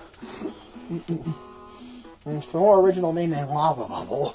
That's the basic description. That's the literal definition of what they are. Anyways, capturing the Poto Boot Who allows you to swim around in lava. You can shake to do short hops and move faster, or you can do higher leaps with less horizontal movement. Oh, trust me, you'll learn to hate. Trust me, you'll grow to hate that. There's one particular move that's really frustrating with this capture. Yeah. Regardless of that, I just have a lot of fun swimming around in the lava sea via this guy. I am destroying chunks of chicken and dumplings. Yeah, I wish you could eat that, huh? And floating in the lava. Also, yeah. So I'm gonna give this one a 10. I have a ton of fun with the lava bubble. Give it an 8. It's a 9 for the lava bubble. So then there's okay, this one is the Volbonin. It's basically the pole. The pole, except it can be the pole can be it's literally the pole from. And there's the Hammer Bro. Except themed. And there's the Hammer Bro. Mm-hmm. Oh, or I guess or the Pan Bro. They're the same. They're functionally the same here. Just that one of them wears a chef's hat, and it's just the one here who wears a chef's hat and throws pans instead of hammers. They have the same function. They have the exact same function. So. Oh yeah. Anyways, these guys are just like the Fire Bro, really fun to control. They're super jumpy. And you can destroy everything in sight. Honestly, it's funny to throw. I never thought it would feel so fun to throw around on frying pans. And throw frying pans at everything in your way. Mm-hmm. Right. Yeah, overall, definitely a 10. Yeah. What's your rating? I'll give it a 9. So that's a 9.5. So yeah. Anyways, the next one's called the Meat. It's meat. Yeah. Really just a story capture. And anyways. That's all. Oh yeah. And there's also the Fire Piranha Plant. Unlike the Poison Piranha Plant, which actively hurts you, this one's actually kind of useful. Yeah. You're supposed to use it to light torches. So, oh yeah. Unfortunately, these types of piranha plants don't have legs, so you can't move around with them.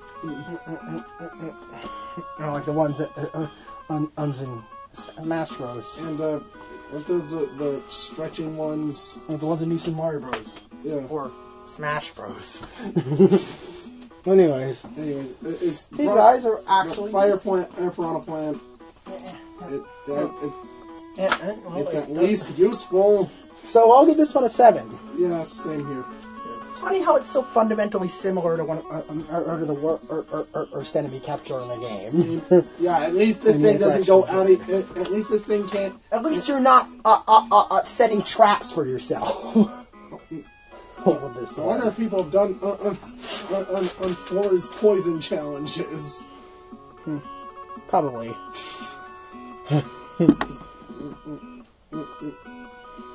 So, anyways, so the boss here. Here is Cookateel. This adorable, chubby pink borb. Fun fact.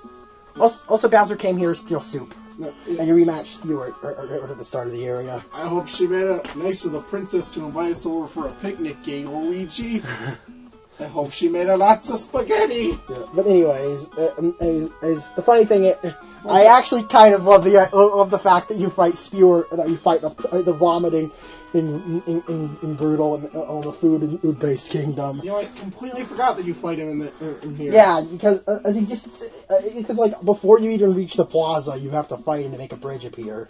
That's really very necessary. Because you have to fight them at least twice in the main story. Yeah, and I guess they didn't know where else to throw Spewart. And also, the fun fact about Cookateel, isn't Cookateel actually, the boss might look similar. Because it actually bears a striking resemblance to a Wingo from Captain Toad Treasure Tracker.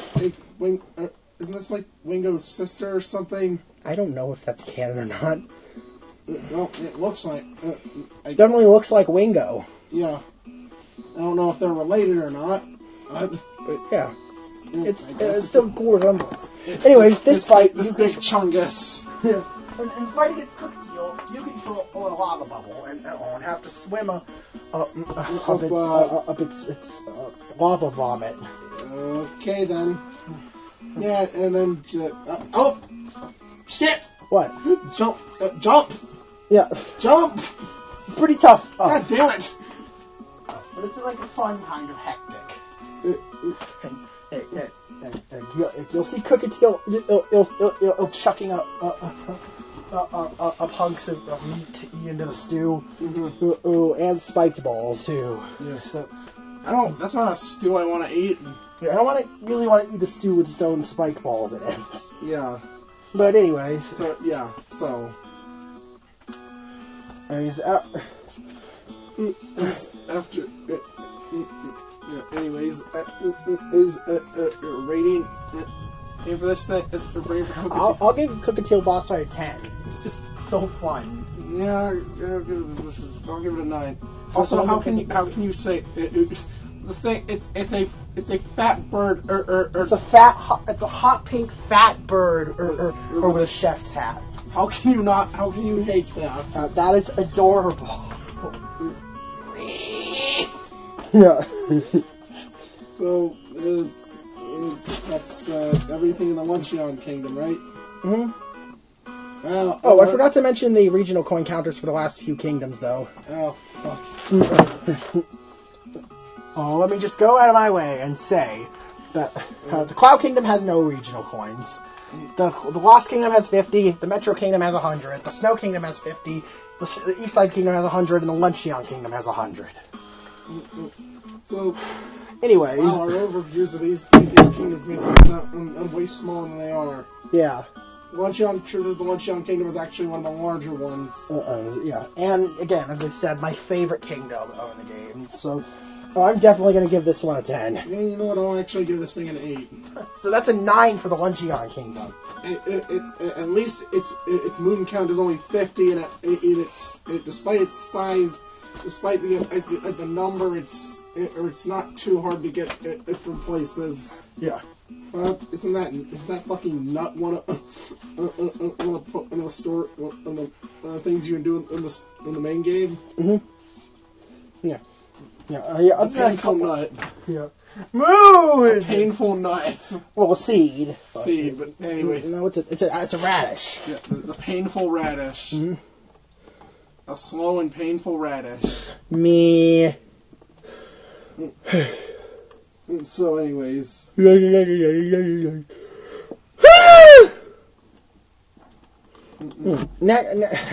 After that, we have another boss kingdom. Yeah. This one is my. Also, can I just say how you enter this place? Yeah. You're on the Odyssey, and Bowser suddenly just fucking shows up on a hyper-realistic, on a photorealistic dragon. Again, and shoots the Odyssey down again. Into a kingdom called the Ruined Kingdom. Unfortunately, the last one was the Peronza Plaza remix by Tater Tot Tunes. Yeah. And this one is also by Tater Tot Tunes, and it's called Ice Cave 8-Bit. If you're wondering in why this is the only thing we could the song we're using, because we couldn't find a remix of the Ruined Dragon boss theme, and we didn't want our video getting copyright claim from using the one straight from the game. Yep. So this'll do. It's I'm very sorry. Yeah. So this is just kind of the music for Ice Cave Dungeons. And it's also used in a mini dungeon in here in one of this area as 2 mini dungeons. It's also used in capless challenges. No, it's used in both of the mini dungeons in the Ruined Kingdom. So, anyways, there are at least 4 there are at least 4 moons you can get in the main story here. There are 6 in the 6 extra in the post game. Hey, at least it has one more than the Cloud Kingdom. Yeah, there's 10 moons here. Yeah, the Ruined Kingdom is, well, does it have a name? Crumbledon. I mean, you're kind of begging for your kingdom's destruction if you name it Crumbledon. Also, yeah, the name doesn't lie. It's crumbled. It's ruined. Yep, it's a ruined kingdom. So you fight this. Okay, this thing is very out of place. And I love the name. Can I just say I love the name of this place, Crumbledon. Crumbled in. It has crumble and crumbled, and crumble den as it's a dragon's den. Oh my god. So does this dragon have a name? The Lord of Lightning. The Lord of, well, it has purple lightning. It shoots purple lightning in shockwave. My god, this thing is so out of place. It's so hyper-realistic. Wow, this thing should live in New Dark City. Actually, it would probably look even more out of place there. You don't even see its full body. We don't even ever get to see its full body. No, I'm pretty sure we do in the cutscene, but I'm not sure. So this fight is kind of hectic.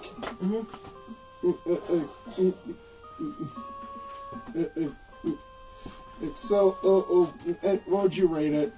You have to jump on top and pull the keys out of its head. What the fuck? Why the fuck are there keys in its head? Because Bowser chained it down to control it. Oh right. And after freeing it from Bowser's control 3 times, and after removing the keys, you can pound down this raised, cracked bump on its head. Also, it also spawns Burbos. So do that 3 more times, and you do that 3 more times, and you're and it's down. Yep. Also, here's what it says when you beat it. What? So tired. Fucking tire that guy out. Mood. Big mood. Anyways, it's the Ruined Kingdom.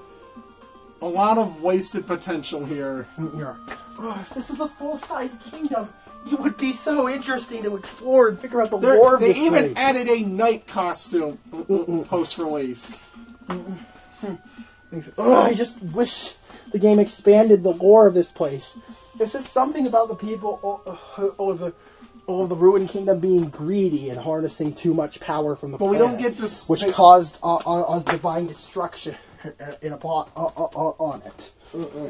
We only see that. We're only told that. And it's even implied that the dragon might not even be the cause for all the wreckage, and it could have just been false blame. But what would you rate the Lord of Lightning? The Lord of Lightning is a 10. Yeah. It's such a cool... Even if it is kind of easy, it's just such a cool boss fight. It's so out of place. Ace said it's great. Yeah, rating for the but as a whole, I'll give it a 7. I really want to rate it higher, but there's just not much here. Here, they could have done so much with this one. It just makes me sad that they missed that opportunity. You know, I want an expansion to a DLC expansion to the Ruined Kingdom. At this point, probably not going to happen, unfortunately. But if we ever get a sequel to Odyssey, I'd love to return here. Yeah. So now we move on to onto Bowser's Kingdom. Yeah, that's oh, what? It's just going to be your ordinary lava. Your ordinary lava cave? No, it's not. It's very. It's a large imperial Japanese style castle. Oh, now this is something. Now this is an epic dungeon. First off, you rematch. That's the other two. First off, you rematch both Topper and Harriet in this kingdom, back to back. And second off, in this kingdom, has you going from courtyard to courtyard. Yeah, this kingdom has you going from courtyard to courtyard. What was it on? 45. Has you going from courtyard to courtyard, exploring Bowser's new castle. Yeah, Bowser's castle, also known as Bowser's Kingdom. Well, this is quite the place. Now, Moon Kingdom has no purple coins, by the way. Bowser's Kingdom has 100. So what are the captures here? Oh, I'm glad you asked. Thank you for reminding me that we had a duty to do here. Yeah. So, here you have two new captures. First, the Jizo, which is kind of like... it's like the statue. Like the normal... It's like the boulders of the cactus or trees. But you actually have a greater range of movement with this one, so it's Statue Mario. So I kind of count this as a full-fledged Hey, look, it's Tanuki Mario. Yeah. This one, I'll get... I'll get... if this one on a 7. Yes. Yeah, 8. I'll give it an 8. I'll give it a 7. Yeah, 7. And then there's... Oh, this thing. The Pokio. This is my favorite capture. I'm not sure whether it's just to call the Pokio or the Gushing my favorite capture. Both of them are great. But the Pokio. The Pokio can poke into walls. Walls that aren't coated in metal. And you can either use the joystick to flick in a direction, you can flick in that direction more aggressively by shaking the Joy-Con. You can swing it like a sword. And you can also... and also, if you keep your beak stuck if you keep your beak extended while it's not stuck into anything, you could spin and swing it in a circle like a sword.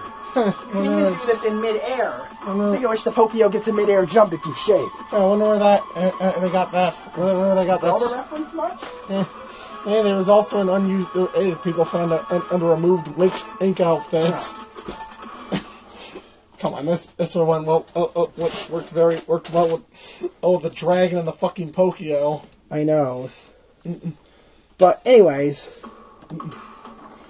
the Pokio is a 10. This is so much fun. Yeah. You just get like a Pokio simulator. Anyway, what's your rating for the Pokio? Well, same as you. 10. So, what's the boss here? I'm glad you asked. You know how I said at the start of the game that the Broodals on their own aren't very on their own. Well, there's something called the Robo Brood. All 4 Broodals get together, turn into a giant mech with Madame Brood's face on it. The Robo Brood. To run around with these... Yeah. It's basically a cube on long legs, and it's as ridiculous and terrifying as itself. This thing can fire or bombs at you, and you need to use your Pokio to peck the bombs back at it and destroy the metal casing in its legs so you can climb and scale it. Yeah. Or you can do some crazy triple jump work to climb it. Seriously, apparently this is like one of the hardest capture-less moons.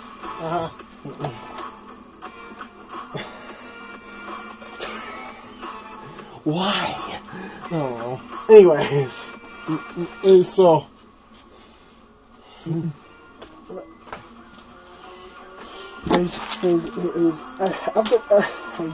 After taking down the Robo Brood in an epic boss battle, which I'm going to rate a 10, by the way. Yeah, I'll give it a 10 too. It's finally time to take on Bowser. So you go to the top of the keep and he flies away. He takes a rocket ship to outer space, to the moon.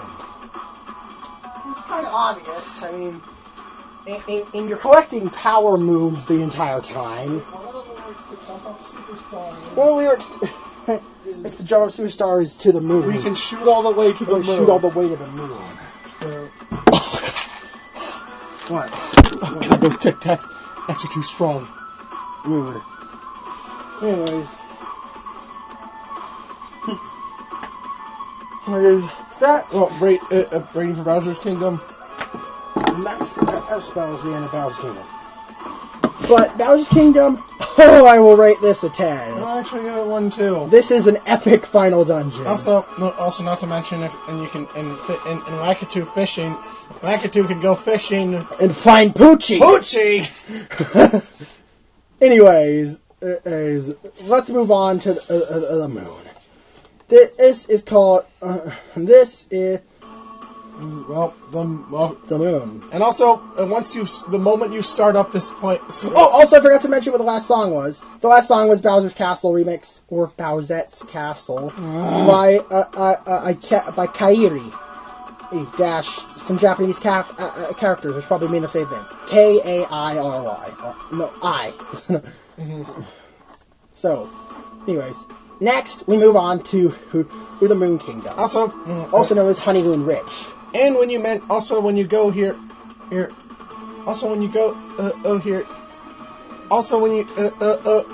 automatically wearing Mario's new wedding outfit. Yeah, conveniently made. Cappy conveniently made it for you. Technically, you only have. I'm pretty sure, you technically don't even have. If you know how to sequence break, you don't even have to collect a single moon here. Yeah. If any, wait, is there a moon required in Honeymoon? No, you don't need. There aren't any required moons. You don't even need to get. Well, there's one multi-moon you need to collect to continue the story if you don't do a skip. Yeah. So there are no new captures. Are there any new captures in this kingdom? Yes. Also, the purple coins are... Hold on. They're star bits! Yeah, Rosalina does not make an appearance. It's not only a sprite. Only these weird things we never mentioned. And throughout the game, you'll just see these weird Cat Mario, Cat Peach, and Rosalina sprites. Also, here on Rosalina actually only appears on the moon. In a sprite. In sprite form. Concept art actually, fun fact, concept art actually shows that he was meant to be in the game. In full fledged. I think he was a guitarist. Mm-hmm. Also, we would have gotten this wonderful costume. A Bluma costume. Which I assume you would have gotten from the Rosalina amiibo. You know, maybe that's why they scrapped her. Yeah. The Rosalina amiibo was rare. It's hard to find. Yeah, you remember the pre-order incident? Yeah. But anyways, there are how many new captures here? Well, there's 4 new captures. The first one is a Bowser statue. This is no rating. Then there's the pair of bones and Bonsai Bill. They function in the exact same as the pair of Goomba, and the Bonsai Bill is just a bigger version of the Bullet Bill. You know, I wonder where the fuck, why haven't we? I realize how much potential the Charging Chucks had for 3D Mario. Oh, well, they're here. Well, sure they were in 3D World, but in an open space. Here, you can take control of a Charging Chuck. Now you get to fit. Now you can be the asshole. Yup. It's so brief, but it's so satisfying. You can just do a fucking charge. Or you can charge a dash. Dash and break rocks. Charge a dash to break through oncoming obstacles and hills and rocks. Oh, it's fun. Yep. The Charging Chuck is another really awesome capture. It's so underused. It's a shame that it's super underused. I'm giving this one a 10. Yeah. The fucking you can finally control a Charging Chuck. For the first time in Mario history. Unless there's some obscure spin-off I'm not thinking of. So, you. Oh yeah, fun fact. Once you go into the tower, go into the chapel. Yeah. Well, you can. Also, you have a rematch with Madame Brood here. Oh yeah, you have a rematch with Brood before you exit the cave.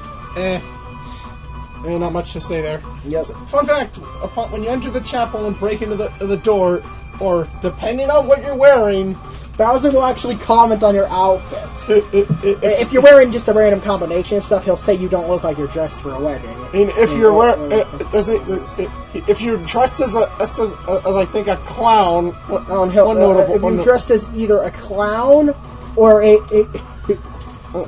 Or what? If you're either a clown or a what's it called? Or a skeleton? Yeah. Or a zombie. A skeleton or a zombie, Bowser will comment on. We'll say, what does he say again? Yeah, Bowser will say that you don't scare him. Oh my god. I believe he also might say that if you're in your underwear. Yeah. Oh god, Bowser's scared. Bowser's scared of Mario nudes. Mood! So, the fight with Bowser is basically the same as it was in the Cloud Kingdom. I guess a little harder now. No. But overall, this fight is epic. Rating 10. Sure. And okay, you did it. You say, oh, Bowser's down. You start a Peach and oh shit. Oh shit. Oh fuck. And the moon cave is collapsing. And then you're trapped then to the bottom. You're trapped. The stone wall doesn't look like you're getting out of it. It even says, "What are we gonna do?" And then wait. What? Bowser's not wearing his hat. Bowser's not wearing his hat. So maybe we could try and capture. And showing this cutscene. Going through the past Bowser encounters. Or is even placing the game in the timeline. Fine. You can you get to capture Bowser. Yep. Yeah, everyone's cop out on everyone's cop out number one on best capture. And honestly, there's good reason. And Bowser, you'd expect Bowser to be rather slow, be a slow tank. But Bowser is agile. Also, you even get to control a 2D section. And with him, where you breathe fire, or exactly like in Super Mario Bros. Just a warning: if you die here, you gotta redo the whole part again. Yeah. And then you're making your way through, and including knocking over this statue, knocking over this hole. Knocking over this stone. Oh, and then suddenly the whole place collapses. And the place starts falling apart. Or as everything turns to gold. And you get this... well, you'll hear it at the end. And after destroying these moon rocks, it's over. Well, let's talk about that ending. Shall we? Mm-hmm. So, well, after everyone shot out and ends up on the surface of the by the moon, way, I have several questions as how the spark pylon worked. Virtual Mario was capturing Bowser. Yeah. Sure. Sure, just go with it. Yep. Anyway, they're all shot out back onto the moon, back in the main part. They were all shot back onto the main part of the moon. Oh, and then, so Bowser's out. Bowser is unconscious. And so Mario thinks it's the right point.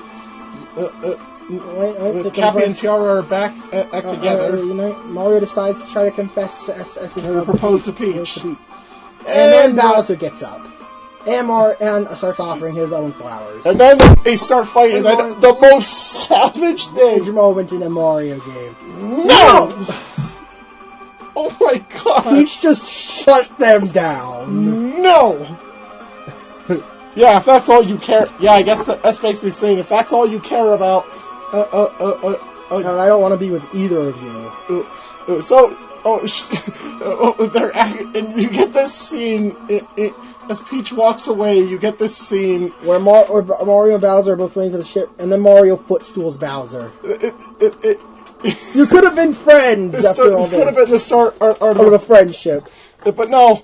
Nope. And, well, I would say the game would be over. But, oh, God, no. Oh, God, no. We have to talk about it. That sound. I bet you're like, that's great. Hey, isn't it? Yeah. Depending on what kind of person you are. Oh God. Let's move on. So next up is the Mushroom Kingdom. Well, technically you could go here via warp or from the Luncheon Kingdom, but it's only a small part. Yeah. Yeah, but still. Hey, that's cool, I guess. But now that you're finally here, there's stuff to do. But first, let me go over. Did we rate Bowser? No. 10. Yeah. But there's a few more captures that we gotta rate first. Oh, we got two. Two from the Metro Kingdom and 2 from the Mushroom. Why are these at the end? Because they're not available to the post game. Oh. The letters that spell out Mario. Yeah. You can reward. You're rewarded with a power move. No rating. Again, then. Next one is. Oh, what's the next one? Yeah. But the next one is the puzzle part from the Metro Kingdom. Again. Yeah, another one of those. Next one's a picture match part, Mario.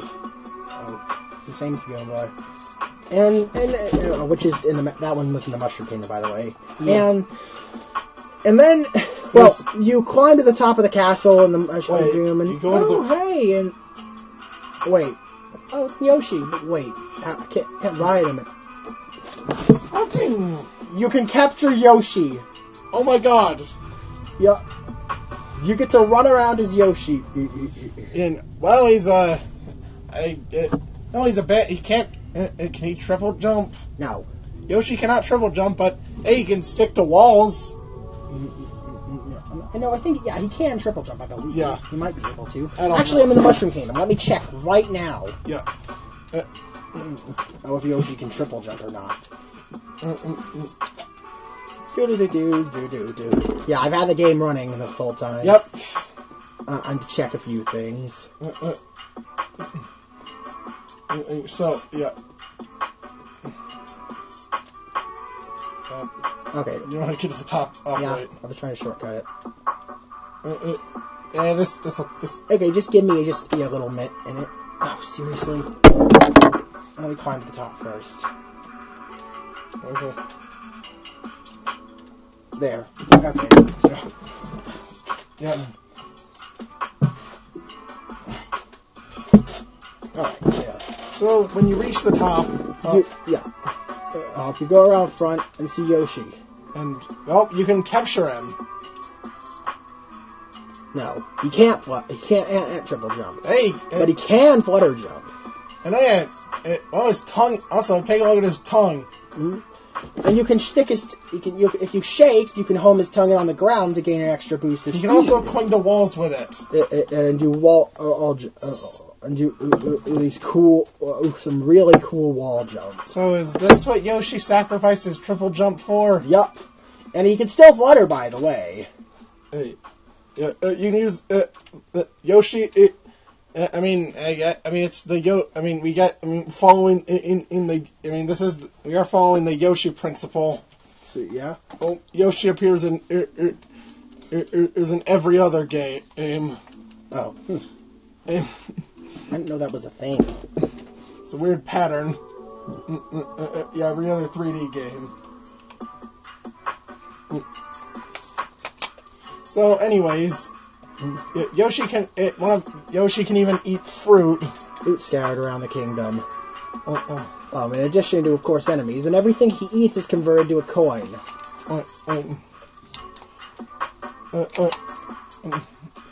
Which is cool. Yeah. So, Yoshi is a 10. Yeah, easily a 10. Seriously. Mm-hmm. This is a fun capture.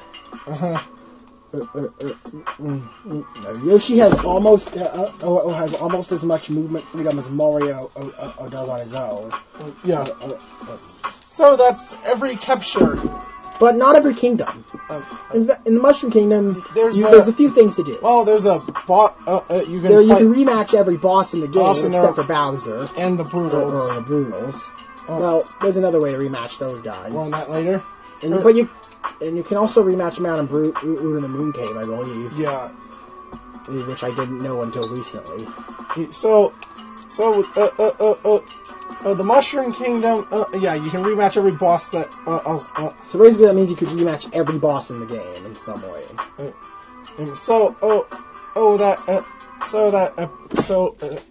What can you do in the Mushroom Kingdom? Other than that, you can go to Peach's castle and you can meet Toadette. Fuck me.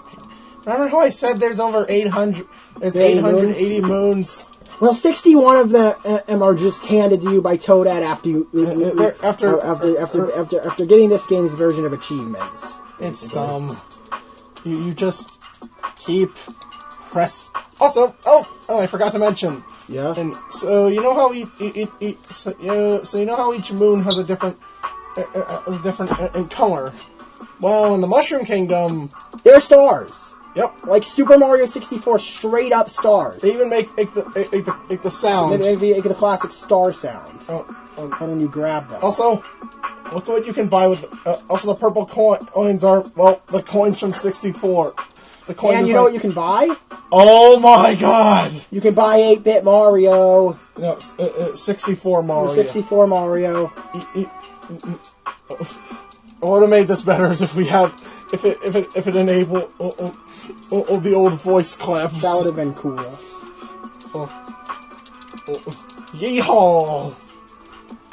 I would have loved to see Mario yee his haws. Well, that wasn't in 64. Yeah, I was wearing the cowboy hat with the 64 body. Well, you technically can. Yeah. You can't yee haw though. Mario. Mood! So, what does the Mushroom Kingdom have aside from bosses and Toadette? You can chase rabbits. You can chase a rabbit. Just like 64. You can eat fruit. Like in Galaxy. And oh my God, the Mushroom Kingdom does not have any. Barely has any. Doesn't really have much in terms of unique content. And it's just either you talk to Toadette and mash A. Mash. Oh come on, what? Oh come on! If the fucking shops can give you multiples of moons, why can't Toadette?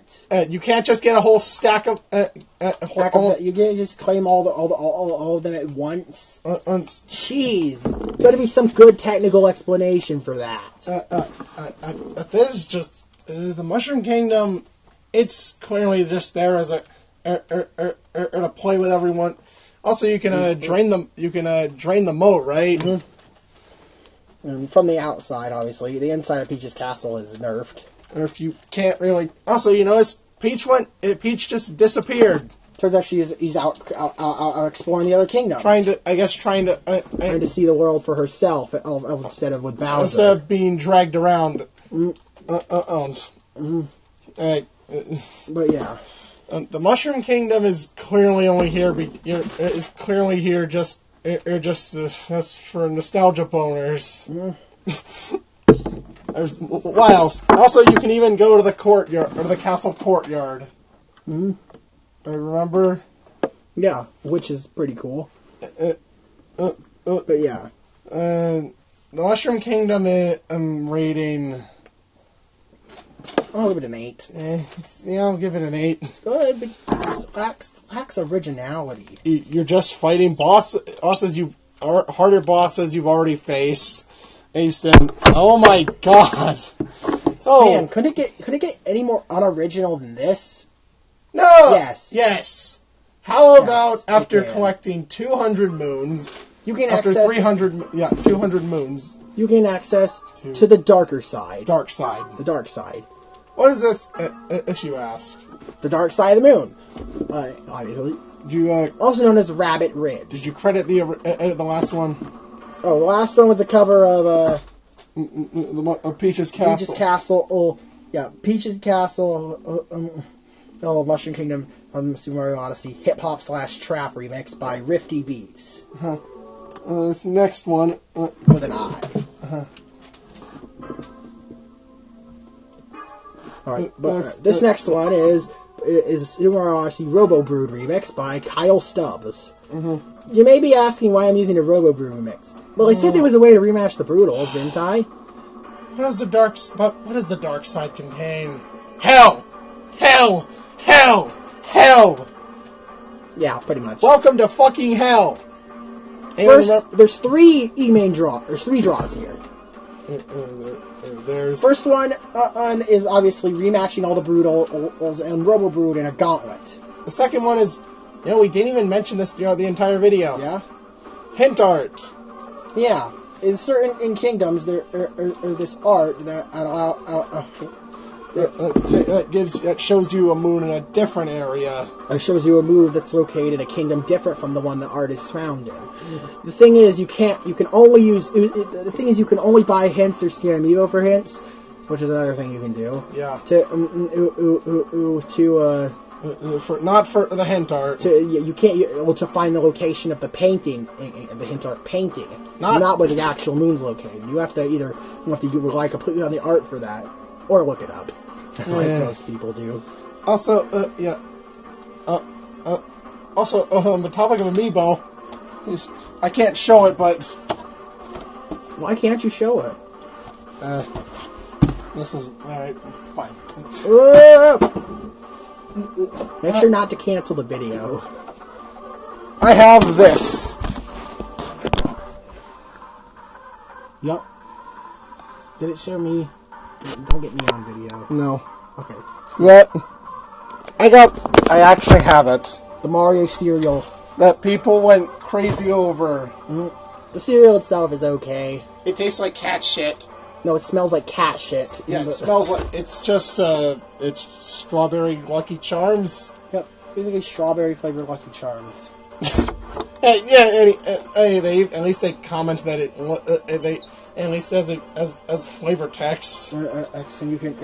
fuck flavor. And you have activities to mess around with on the back. Yeah, but anyways, doesn't Uncle Amiibo say it looks tasty? Yeah. I'm pretty sure he calls the Amiibo tasty. Do not eat cardboard. Don't eat cardboard, kids. But anyways, it doesn't have any unique function. No. It just lets you... shows you where... hint. Yep, that's just like any other... I guess it does have the unique text from Uncle Amiibo. I don't know, why did people go crazy over this cereal again? Limited edition. And it had an Amiibo card. Mm-hmm. I'm pretty sure they later reprinted versions without it. Well, the card? Yeah, I think. Huh. Well, we at least have the version with the card. Anyways, okay, the dark side. Also, you might recognize the hint art, as hint art, probably more, from post release. Is the Nintendo released 20 pieces of hint art, or which what did they do? Give you do they give you more moons? No, of course not. What do they do? You ground pound the spot, and all you get is a moon. No, all you get is a 8-bit Captain Toad or 8-bit Captain Toad or Luigi. Wait, Luigi? Alright. I didn't even... Oh my... So after you complete the game... You unlock something. It's called Luigi's Balloon World. Oh, great, we get to play as Luigi... No, we don't play as him. What is this, Nintendo? You could have used any other character. But you had to slap Luigi in the face by including him in the most teasing way possible. You've made a new model and render. But we can't even play as him. Luigi better be playable in the next 3D Mario. Oh my god. And I tell you, Nintendo does not care about Luigi. Balloon World is maybe it's the revenge for the year of Luigi being a financial failure. Yeah. Probably because most of their content was released on the Wii U. I mean, hey, there was Dream Team and Dark Moon. Dream Team and Dark Moon was cool, though. But anyways. Yeah, that's besides... Luigi's Balloon World allows you to hide or seek balloons. This is a good way to grind coins. It's an amazing way to grind coins. That is if you're... Weirdly enough, you don't even need Nintendo Switch Online to play it, even though it uses internet access. Alex, I had to make... fun fact, Alex had... Since you also need a Nintendo account to do this... I had to make a Nintendo account just to play it. Well, Alex, I made a... He has a child account. Yep, I have a child account. Alex is officially my son. That sounds weird. It does. So Balloon World is... it's a good way... It's a great way to grind coins. If you're good at it. Noah is not very good at it. I think I panicked too much over the time limit. And the fact that you don't have as much mastery of the game's control. I mean, I'm pretty sure I think they said when they announced it. Yeah. You really need to know the ins and outs. Also, the game's controls. And also, your rank can go up to 50. My rank is 48. What do you get for it? Luigi appears in the credits. Yep. So, okay.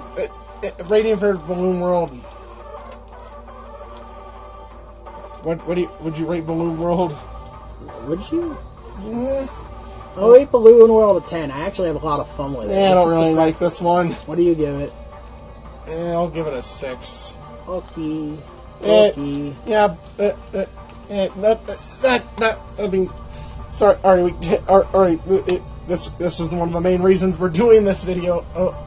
One of the reasons we're doing the video. Oh, okay. As Balloon World was not out at the time. I'm the original review. Mm-hmm. So, anyways, the dark side. Well, we got so we got hint art. So we have hint art. Rematches of the Broodals and Robo Brood. And probably what's the most infamous. Harder versions of sub areas from other kingdoms. Oh, harder versions of post game exclusive sub areas from other kingdoms. There's I'm pretty sure the Yoshi they either add Yoshi to the mix or remove your ability to use Cappy. Oh god. Vanishing Road and Breakdown Road. The Road Ode Moons. Yeah, Vanishing and Breakdown Roads. Those are notorious. Roads without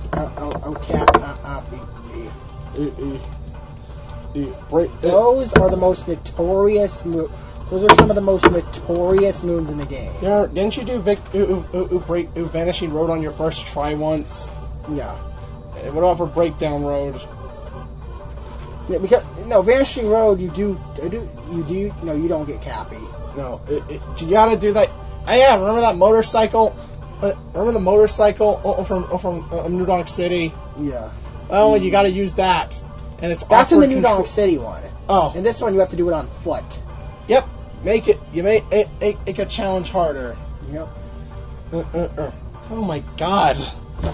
And Breakdown Road. Well, it's in its name.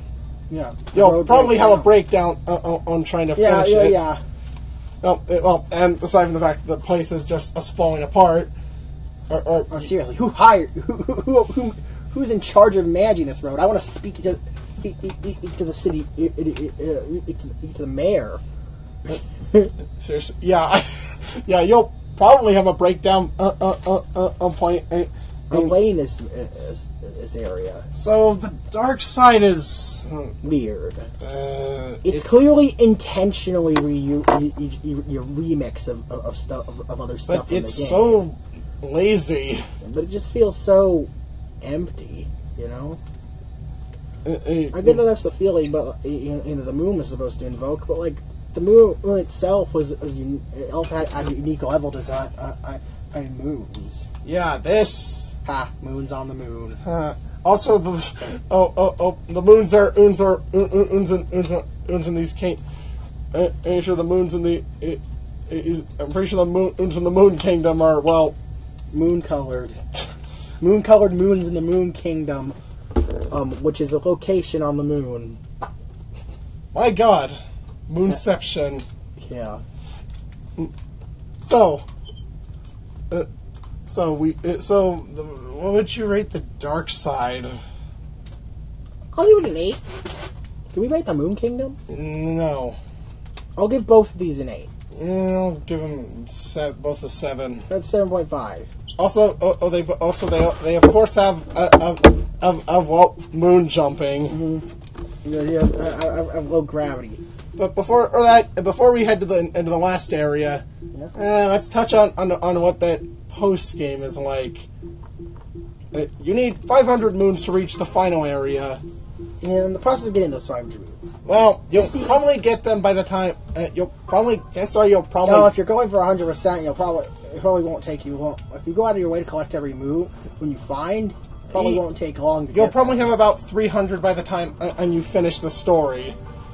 So, but where would all those moons be? Hey, oh yeah, look at that thing in the Cap Kingdom. Hey, you see those rocks over there? And they were in the story, but you couldn't do anything with. Oh well, no. Oh no. Yeah. No. You break them and they spawn more moons. Why? The moon. Say what you will about the green stars in Galaxy 2. Ooh, those are cleverly hidden and were a true test of skill. The moon rocks. Most of the time is just more work. It's just padding. At that point, none of them are too. Most of them are barely. Don't require much. Walk up to them. You just walk up to them, or talk to someone, or change your outfit. Half of them are completely arbitrary and pointless, and could have been cut entirely. You could have taken out 200 moons, and the game still would have felt complete. Why was this? Chances are there was cut content. This shows there was probably a lot of cut content.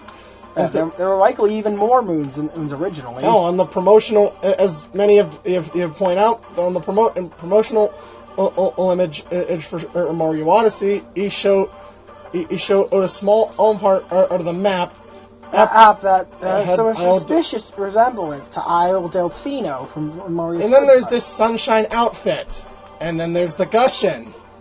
Even though, unfortunately, we didn't get Isle Delfino in the game, and it's straight up removed from the final game's map, which has led a lot of people to conclude it would be that originally Isle Delfino was planned to be in the game. Considering the fact that we have the Mushroom Kingdom, I wouldn't have doubted it at all. But no, it's oddly absent. Yeah. And I guess you would have collected. I'm guessing the sunshine outfit was meant for that. You would use Gushins, and then, well, instead of the moons would look like shines. And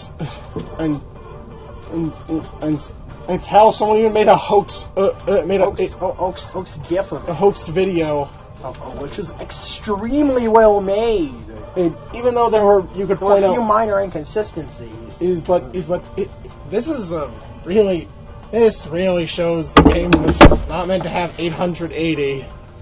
But regardless, I played through the post game, and most of the time I was bored. I usually looked like this plane. With my neck. He just kind of had his neck to the side and his hands awkwardly tucked to his stomach. It was so boring. Yeah. Oh yeah, New Donk City, you got 20 extra moons. It did not need that many. Yeah, all of them usually get about 10. Not to mention, New Donk City got more than that technically, since other than the moon rock, there's also more moons that you can't access. Roughly 5 to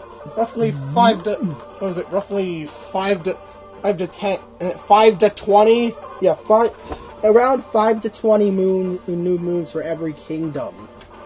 Also, you can visit Peach in every area. Every kingdom. It's something. Heck, even including the tiny ones. They didn't have to when they did. That's pretty cool. But oh god, this post game sucks. But regardless of that rant, let's finish things. Let's go. We have one more kingdom. One more final challenge to conclude this adventure. How much percent? 30%. Okay. So, we welcome to Komona Crater. The darker side. As the name implies, it's a culmination of everything you've experienced up to this point. And it is hard.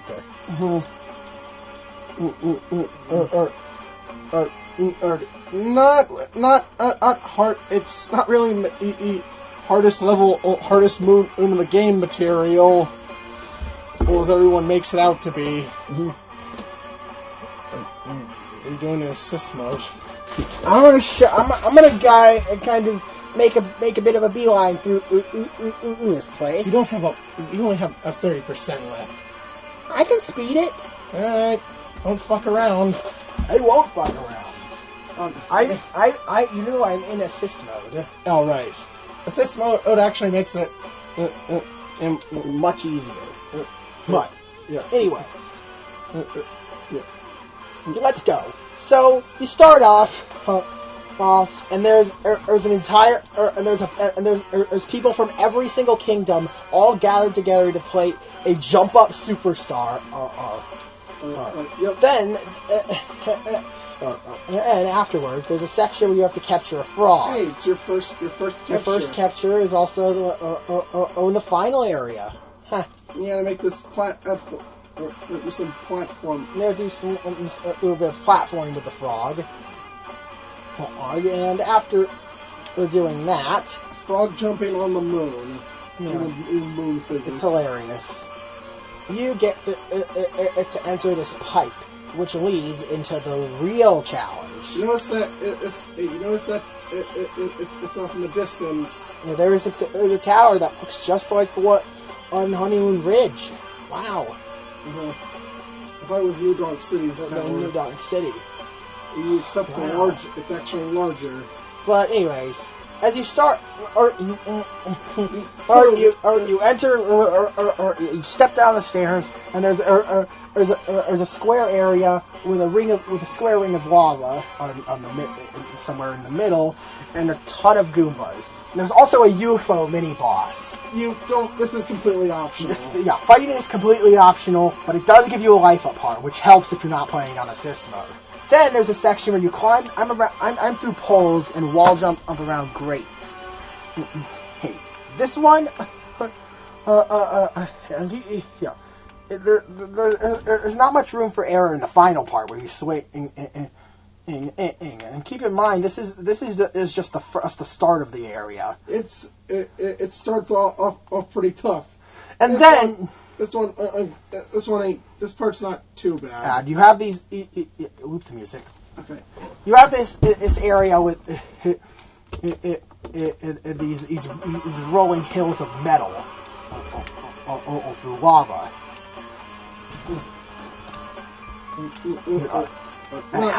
Not too bad. And afterwards, you have a section with the Potoboo, where you have to climb around and jump through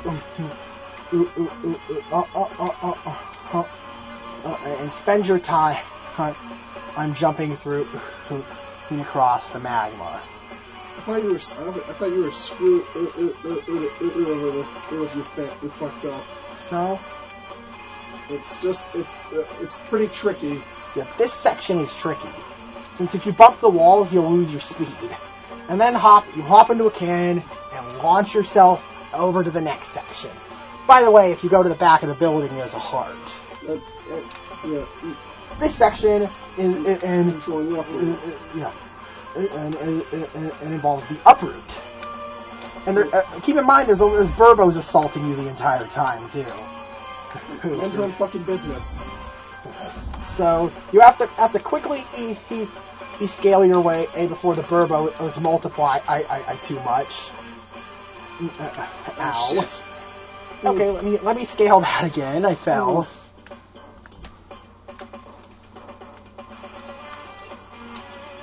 Okay, there. Okay, I'm almost there. Trust me. That's the thing about playing through it in real time to make sure I don't miss anything. and it can be a bit of a pain. I mentioned that there's a lot of sequence breaking. You can do a lot that. of sequence breaking. And also, there's a block with a heart. Man, trust me, this ain't no. Seriously, people say this is about his heart. People say this is about. It's on the level. People say. They say this is on the level of the perfect run, which I do not agree with at all. The perfect run is way more insane than this shit. Anyways. By yourself. But next you have... Oh, this part with fuzzies. Yeah, You gotta master the art. Of inter-fuzzy weaving. It's an inside joke. Oh yeah, that's also frozen water. Yeah, and there's also moving frozen water.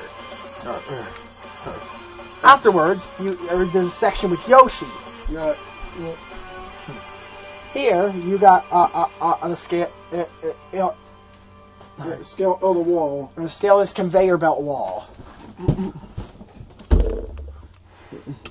Oh, well, dodging fuzzies. Are you trying to be some kind of ninja? Anyways, afterwards, you have to... there's a section with these flowers. Yeah. With the flower paths from the Wood Kingdom. In which you can, in which I recommend keeping Yoshi.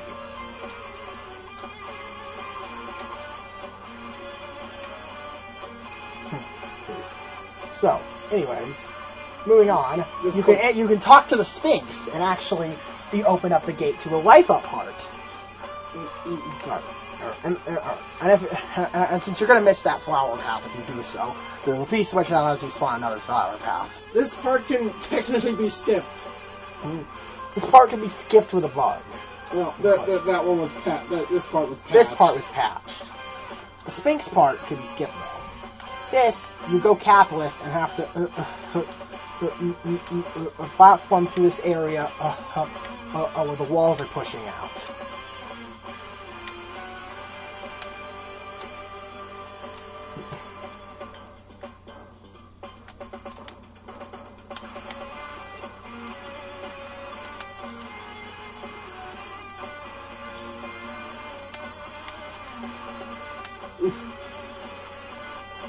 I almost made it. I messed it up. Oof. Yes. Hey, Yoshi. Okay, anyways. Alright. Let's try this again. So, you have anything to say during this? Just hurry. I can't really rush myself. Quick, think of something to make this interesting. The next part can be skipped. No, the part after this can actually be skipped. Yeah. Anyways, after doing all that, you get a section you glide on. Then you just glide over this and the next section. Whenever you want to. So, this section allows you and you can use glide on to flippy fly all over the place, all through the sky. I don't see how this is very hard. Yeah, this section isn't really hard at all. Oh, but anyways, the next section. You can technically skip if this part. This part, which can technically be skipped, it involves you using the Volbonans. Using the Volbonans to flick yourself across a pit of lava. Across a massive pit of lava.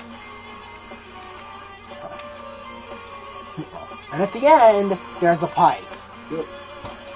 Which leads to the last section. The last couple sections. This is the worst part. Yeah. In this part, you're swarmed by burbos. I have those cards on the table if you need No. them.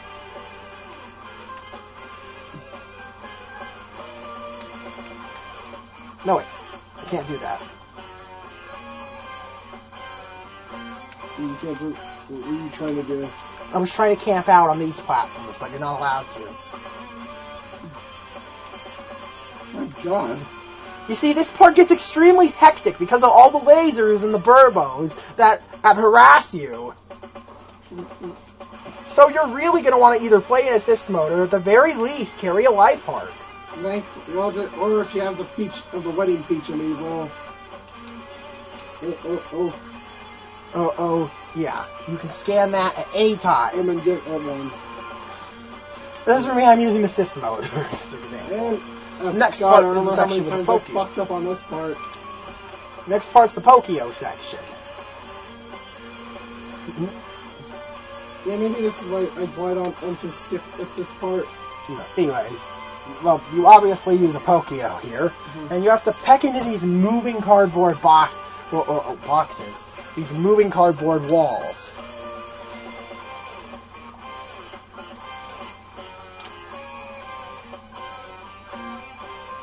Watch where you peck. Now, watch where you peck. You gotta be very careful here. And I don't recommend shaking. Unless you're doing that part. And at the end, you have a 2D section. Okay then. So, what's wrong with the... I kind of forgot about this whole cave part section. Mood. So here, you have to put up with your old friend, Donkey Kong.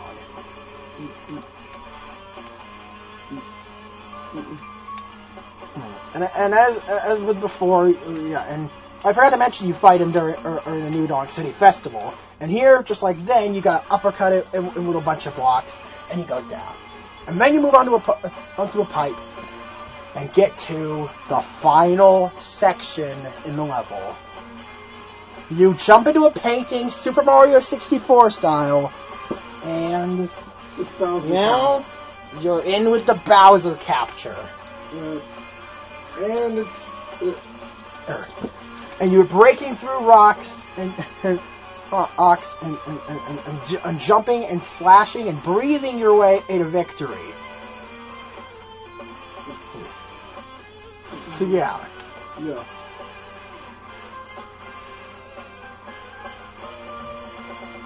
Here,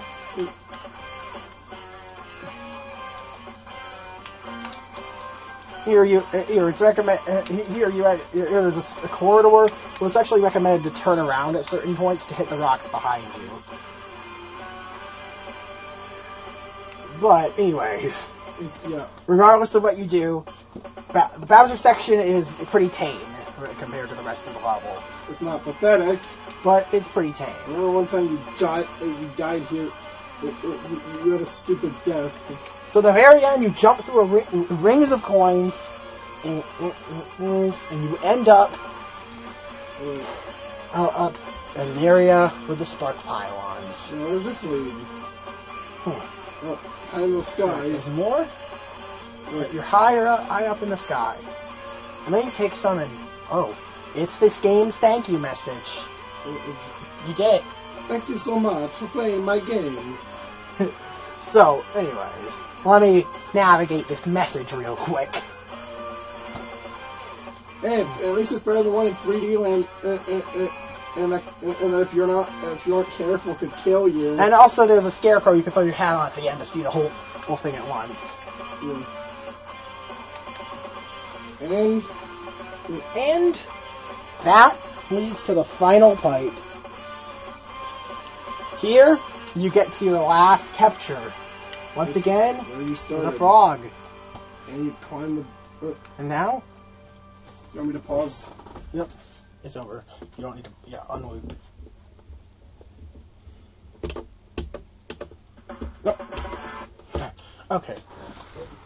It's time to climb. You climb this replica of the New Donk City Hall. It's actually higher. It's actually higher than it is? Yeah, apparently. Yeah, this replica is taller. At least this part is. And then... you climb this pole at the very end, and you get some monologue from Cappy about how he sad that this journey is ending. Yeah, it seems to me this is where this is what you were intended to do as your final moon. After you've gotten all the other 877. Unless you wanted to grind your ass grind coins for. Is to buy 99 moons in the shop in every kingdom, or buy every outfit. Buy every outfit in the you game. Don't have to do it, but I did. But anyways, and then yeah.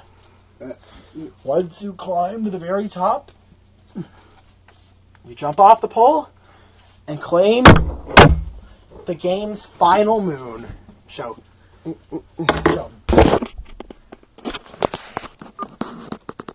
A long journey's end. Oh my God, we broke the meter. What is it? We broke the 3 hour mark. Have we ever done that? No.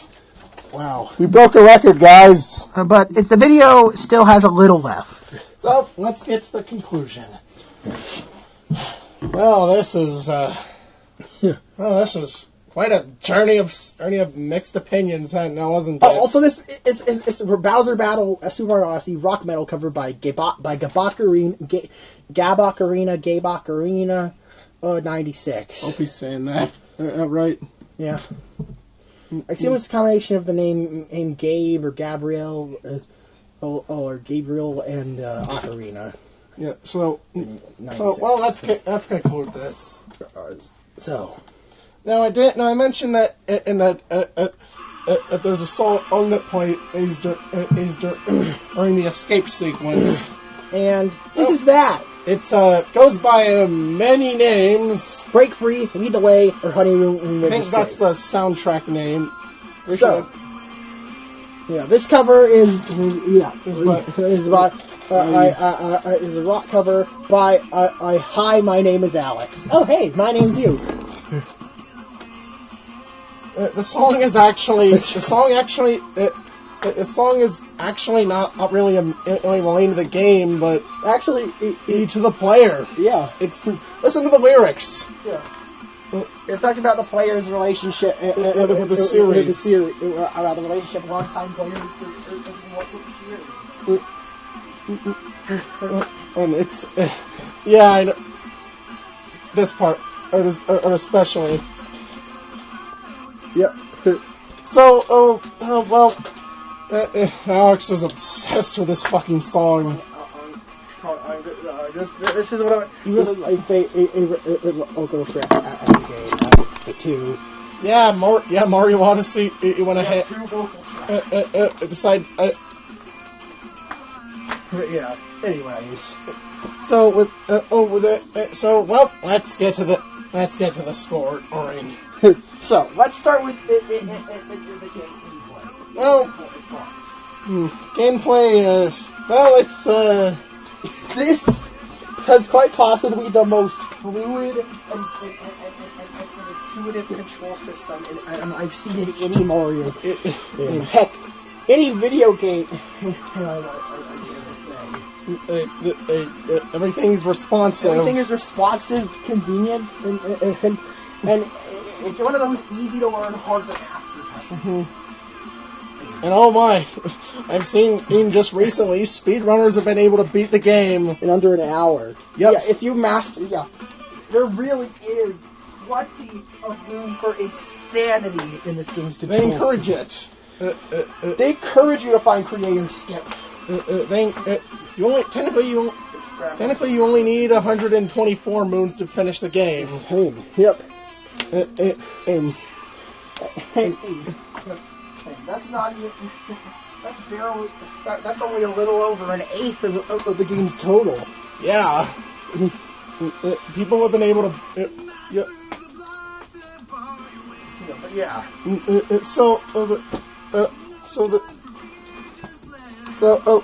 Gameplay is a solid 10. Yes, definitely a 10. Music? Are you hearing this? The music. There's 3D Mario usually never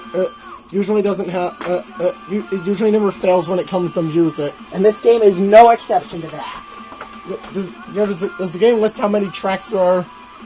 Alright, there is a total of... in the entire... there's a total of 82 tracks in the entire game. 82! That's a pretty big soundtrack for a Mario game now. A Mario game. Especially when you compare it to, like, what, a dozen tracks in 64? Yeah. Of course, there's a lot of variety in the music.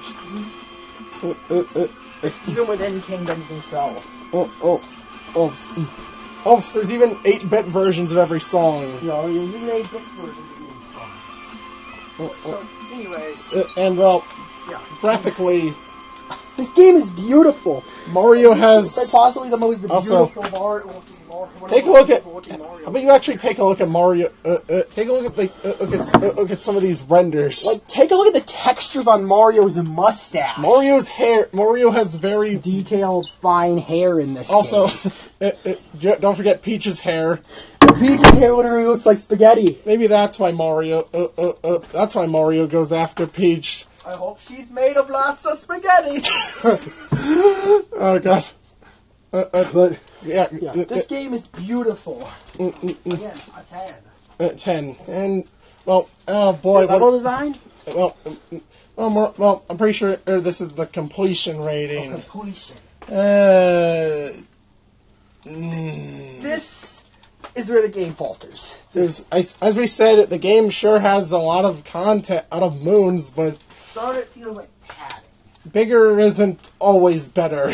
Well, I personally didn't mind. I could see a lot of people being extremely deterred. I'd rather as they say, as the old saying goes, quality over quantity. Yeah. This game definitely does have quality, but sometimes it feels like they were going a little too far to the quantity end of that. If you were to touch on level design... it's mostly good with a few rocky parts. Yeah, but rating for completion... I'll give it an 8. I'll give it a 6. That's a 7 in completion. So that gives the game... If we were doing our old rating system, this would be a 9.25. But let's be real with our own ratings. Yeah. I give the game a solid 10. This is quite possibly one of my favorite games I've ever played. Honestly, is there something I'm not seeing that everyone else does? I'll give the game a 7. Wow. I'm just honestly, I played. For those of you who don't know, before I got back replayed. Got back to Odyssey. You decided to replay Mario 64 for about 5 months straight. You played the game monthly during that period. I guess as some weird form of training. And I think it's safe to say no one probably had more fun with 64. I prefer my games having. I prefer. I don't. You want to know why I don't play very long? Why I usually buy games on the eShop for. Up that aren't buy budget games is on the eShop. Yeah. Because I don't have to put a lot of time into them. I don't need to put. I don't need to. I'd rather not put or not wait months of my life. I play just trying to finish one game. So yeah. And so in total, the game gets. It's an 8.5. That's still a high score, but... Still a very high score. And, oh my god, this video has run its course! So, yeah. Speaking of Mario 64... Well... I think there might be a little more we have to say about that one soon. Maybe tomorrow. Can't promise that. It all depends on how fast my tablet gets back up to full battery. By the way, tomorrow's my mom's birthday. In fact, it is her birthday. Yeah. So happy birthday, Mom! So, anyways, that being said, I'm Nosren. And I'm Emery. And bonjour, my wonderful viewers. See you in the next video. Yeet.